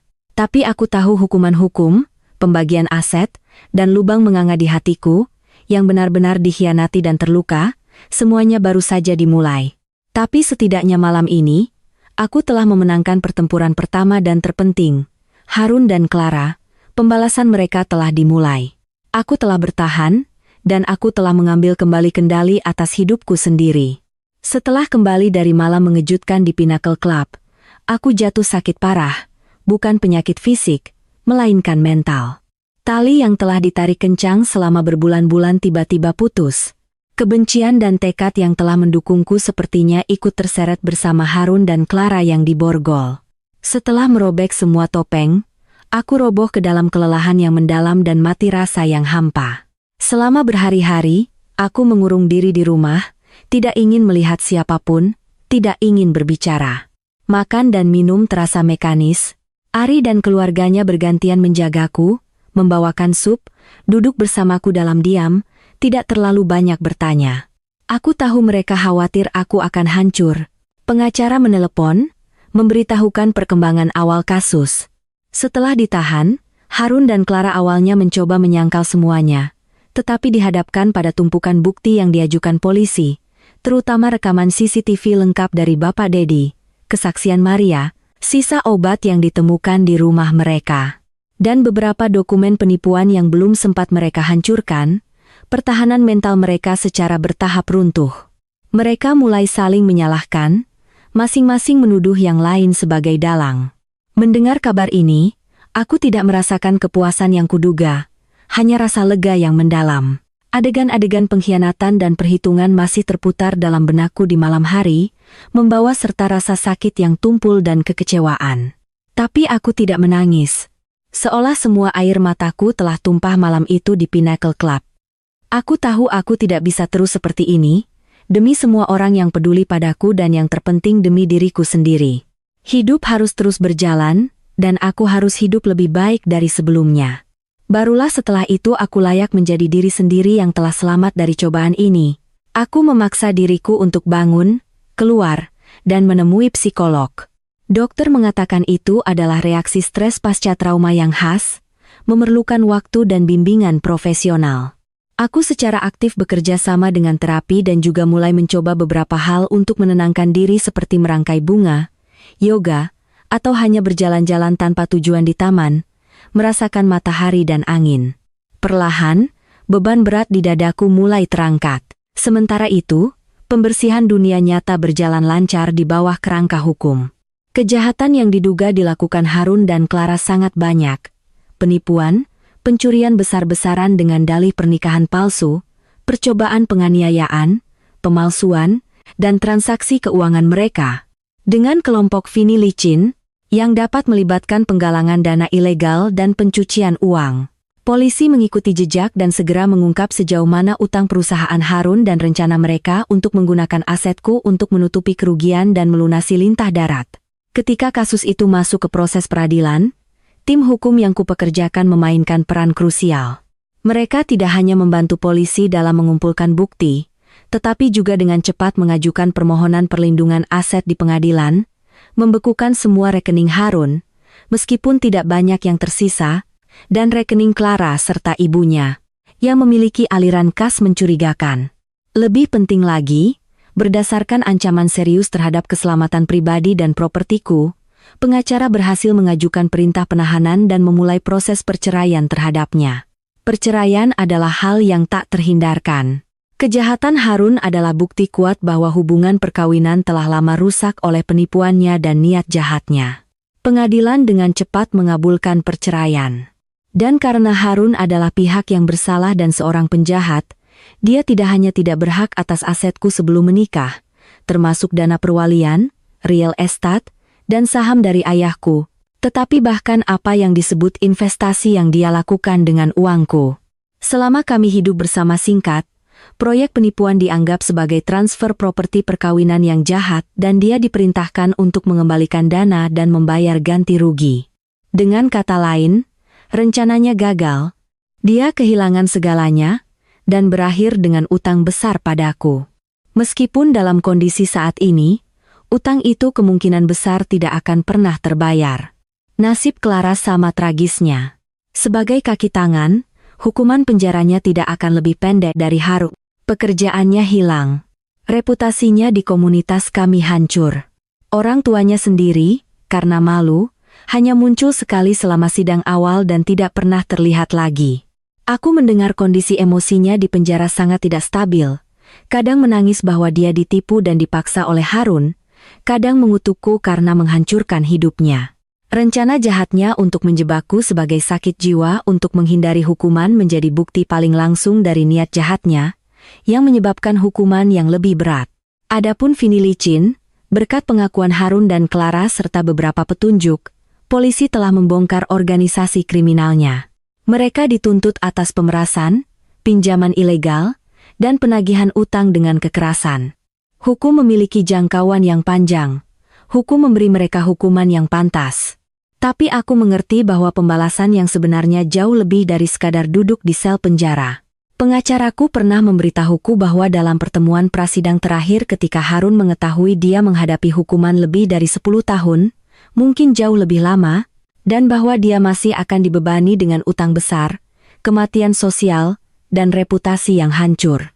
Tanpa kredibilitas setelah dibebaskan, pria yang dulunya arogan yang berpikir dia bisa mempermainkan semua orang akhirnya hancur. Dia menangis tak terkendali di pusat penahanan, berulang kali bergumam, "Sudah berakhir. Semuanya sudah berakhir." Clara di selnya konon telah belajar pelajaran berharga. Dia terlihat kuyu dan menua, jauh dari dirinya yang glamor dulu. Mereka kehilangan kebebasan, masa depan, kekayaan, reputasi, dan selamanya kehilangan hak untuk menjadi orang normal. Ini adalah hukuman paling kejam dari semuanya. Aku tidak merasakan simpati, hanya rasa duka. Demi keserakahan dan nafsu, mereka telah mengubah hidup mereka menjadi tragedi yang lengkap. Setelah kasus selesai, hidupku secara bertahap kembali ke jalurnya, menuju arah baru. Aku mengambil kembali semua yang menjadi milikku. Dana perwalian ayahku sekarang dikelola dengan baik dengan rencana investasi yang lebih stabil. Rumah keluarga tua yang akan direnovasi juga sudah dibereskan. Aku menggunakan sebagian dana ditambah tabunganku sendiri untuk membeli apartemen kecil tapi nyaman di lingkungan yang tenang dan ramai. Aku mendekorasinya sesuai seleraku sendiri. Tempat ini sepenuhnya milikku tanpa jejak Harun atau masa lalu. Aku tidak memilih untuk terus menjadi wanita kaya yang idola. Setelah semuanya, aku menyadari pentingnya kemandirian finansial dan pribadi. Warisan ayahku adalah jaring pengaman, tapi itu bukan segalanya. Aku melanjutkan minat profesional yang telah kutinggalkan sejak kuliah, mendaftar di kursus manajemen bisnis dan investasi seni, perlahan-lahan belajar dan memperkaya diri. Secara kebetulan, seorang profesor yang kutemui melalui sebuah kursus menghargai keseriusanku dan ketenangan yang kudapatkan setelah cobaan beratku. Dia mengundangku untuk bergabung dengan proyek nirlaba kecil yang mendukung seniman muda lokal di mana aku bertanggung jawab atas beberapa pekerjaan hubungan masyarakat dan perencanaan. Aku mulai memberanikan diri ke bidang baru yang penuh kreativitas. Meskipun awalnya sulit dan banyak yang harus dipelajari, aku bersemangat tentang hal itu. Aku merasa aku benar-benar menciptakan nilai, bukan hanya mengonsumsi atau menjaga aset. Dalam prosesnya, aku merasa seperti perlahan-lahan menemukan diriku yang sebenarnya, yang telah terkubur di bawah kebohongan dan pengkhianatan. Aku bukan lagi wanita bodoh yang perlu mengandalkan seseorang yang terlalu mudah percaya, yang menempatkan semua kebahagiaannya dalam pernikahan. Aku belajar untuk berhati-hati, belajar untuk melindungi diri sendiri, dan menjadi lebih jelas tentang jenis kehidupan yang kuinginkan. Pola pikirku berubah, begitu pula pandanganku tentang dunia. Aku tidak lagi terpaku pada rasa sakit masa lalu, melainkan mencoba melihat ke depan. Hubunganku dengan Ari dan keluarganya semakin erat. Aku benar-benar merasakan kekuatan cinta keluarga. Aku juga secara resmi berterima kasih kepada Bapak Dedi dan Maria. memberi mereka hadiah yang pantas yang tidak akan membebani mereka. Bapak Dedi mengatakan hotel menerima pengakuan dari polisi dan masyarakat atas kerjasama mereka dan karena memberikan bukti kunci. Dia sendiri mendapat promosi. Maria memegang tanganku, matanya merah, dan berkata, "Nak, semuanya sudah berlalu. Mulai sekarang, semuanya akan baik-baik saja. Ibumu di surga akhirnya bisa beristirahat dengan tenang." "Ya, Bu. Aku berhasil melewatinya," kataku dalam hati. Sekitar setengah tahun setelah hidupku kembali ke jalurnya, suatu hari musim semi, aku mengunjungi sebuah pameran seni untuk mencari seniman yang cocok untuk proyek kami. Di sudut yang tidak mencolok, aku terpikat oleh sebuah lukisan cat minyak. Itu menggambarkan sebuah jalan tua setelah hujan. Trotoar batu biru yang basah memantulkan cahaya langit, sepetak bunga liar di sudut dinding mekar dengan gigih. Penggunaan warna sangat halus, menyampaikan rasa pembusukan, tetapi juga harapan yang hidup. Aku berdiri di depannya untuk waktu yang lama. "Ini lukisan yang indah," suara pria yang lembut terdengar di sampingku. Aku berbalik melihat seorang pria mengenakan kemeja kasual dengan aura bersih dan elegan, mungkin berusia awal 30 perikan. Dia tersenyum padaku. Matanya jernih. "Ya, ini sangat membangkitkan, terutama pencahayaan dan perasaan lama dan baru yang hidup berdampingan ini." Aku mengangguk, membagikan pikiranku. Dia tampak sedikit terkejut bahwa aku memahami esensi dari karya itu dan mulai mengobrol denganku tentang latar belakang dan teknik lukisan itu. Melalui percakapan kami, aku tahu namanya Julian. Dia adalah salah satu kurator pameran dan juga lulusan perguruan tinggi seni yang sekarang mengelola pertunjukan dan mengajar di universitas. Dia sangat tertarik dengan proyek nirlaba yang sedang kukerjakan. Kami bertukar informasi kontak, sepakat bahwa kami bisa mendiskusikan potensi kolaborasi di masa depan. Setelah itu, kami memang sesekali terhubung tentang seni dan proyek, kebanyakan melalui email atau teks, membahas masalah profesional atau berbagi informasi tentang pameran menarik. Julian selalu terukur, lembut, dan sopan. Dia tidak pernah melewati batas, yang membuatku merasa sangat nyaman. Beberapa waktu kemudian, proyek nirlabaku siap mengadakan pameran kecil. Kami membutuhkan tempat dan bimbingan profesional. Aku dengan ragu-ragu menghubungi Julian, dia dengan senang hati setuju untuk membantu. Dia tidak hanya memberikan banyak nasihat praktis, tetapi juga datang ke lokasi pameran secara pribadi untuk membantu menyesuaikan pencahayaan dan tata letak. Dia profesional dan sabar. Pada hari pameran berhasil disimpulkan, kami makan malam sederhana bersama. Setelah itu, Julian mengantarku pulang. Sesampainya di gedung apartemenku, aku mengucapkan terima kasih, senang bisa membantu, kata Julian, berdiri di bawah lampu jalan. Cahaya kuning hangat membuat wajahnya terlihat sangat lembut. Dia menatapku dan tiba-tiba berkata, "Serius, Liana, aku sebenarnya pernah mendengar sebagian ceritamu di beberapa kalangan. Aku sangat mengagumimu. Untuk bisa keluar dari kegelapan semacam itu dan masih sangat positif, membantu orang lain, dan melakukan apa yang kau cintai." Aku sedikit terkejut, tidak menyangka dia akan mengungkitnya. Tapi di matanya, aku tidak melihat rasa kasihan atau gosip, hanya rasa hormat dan penghargaan yang tulus. Itu semua sudah berlalu. Aku tersenyum, merasakan kelegaan. "Kau harus melihat ke depan." "Ya," dia juga tersenyum, menyerahkan tas kertas kecil yang halus kepadaku. "Ini untukmu. Tidak ada yang mahal. Buku sketsa tua yang kutemukan saat menggambar di luar ruangan beberapa waktu lalu. Aku pikir itu istimewa dan kupikir kau mungkin menyukainya." Aku menerimanya. Perasaan hangat menyebar di hatiku, bukan karena hadiahnya, tetapi karena kebaikan yang tepat waktu ini, bebas dari motif tersembunyi apapun dan penuh pengertian. "Terima kasih. Aku tidak sabar melihatnya," kataku. Dia tidak mengatakan apa-apa lagi, hanya ucapan selamat malam yang lembut, dan menunggu sampai aku masuk ke dalam gedung sebelum pergi. Aku kembali ke apartemen kecilku dan membuka buku sketsa tua itu. Di dalamnya ada sketsa kota kecil Eropa dari sahabat yang lalu, tenang dan jauh. Aku bersandar di sofa. Melihat lampu kota di luar jendelaku, hatiku sangat tenang. bahkan ada sedikit kegembiraan yang sudah lama tidak kurasakan. Aku tahu ceritaku dengan Julian mungkin baru saja dimulai, atau kami mungkin hanya tetap menjadi mitra yang sepaham.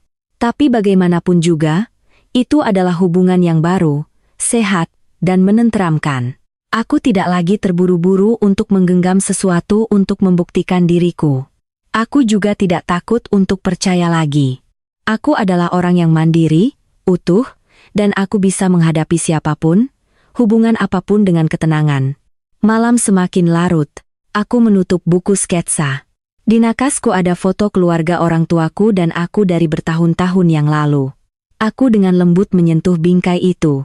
Ibu, ayah, aku baik-baik saja. Sungguh, trauma dan pengkhianatan masa lalu tidak menghancurkanku. Sebaliknya, mereka membentuk orang yang lebih kuat, lebih bijaksana, dan lebih menghargai. Aku mengambil kembali apa yang menjadi milikku dan menemukan jalan yang benar-benar ingin kutempuh. Masa depan mungkin masih memiliki tantangan, tapi aku tidak lagi takut. Adapun Harun dan Clara, mereka telah menerima pembalasan mereka. Duniaku telah cerah, menyambut fajar baru. Kebaikan menghasilkan kebaikan, kejahatan menghasilkan kejahatan. Bukan berarti tidak ada pembalasan. Hanya masalah waktu. Waktuku adalah untuk kelahiran kembali, untuk kelegaan, untuk melangkah maju dengan ringan, setelah melepaskan semua beban masa lalu. Besok pameran seni akan resmi dibuka. Sinar matahari pasti akan indah,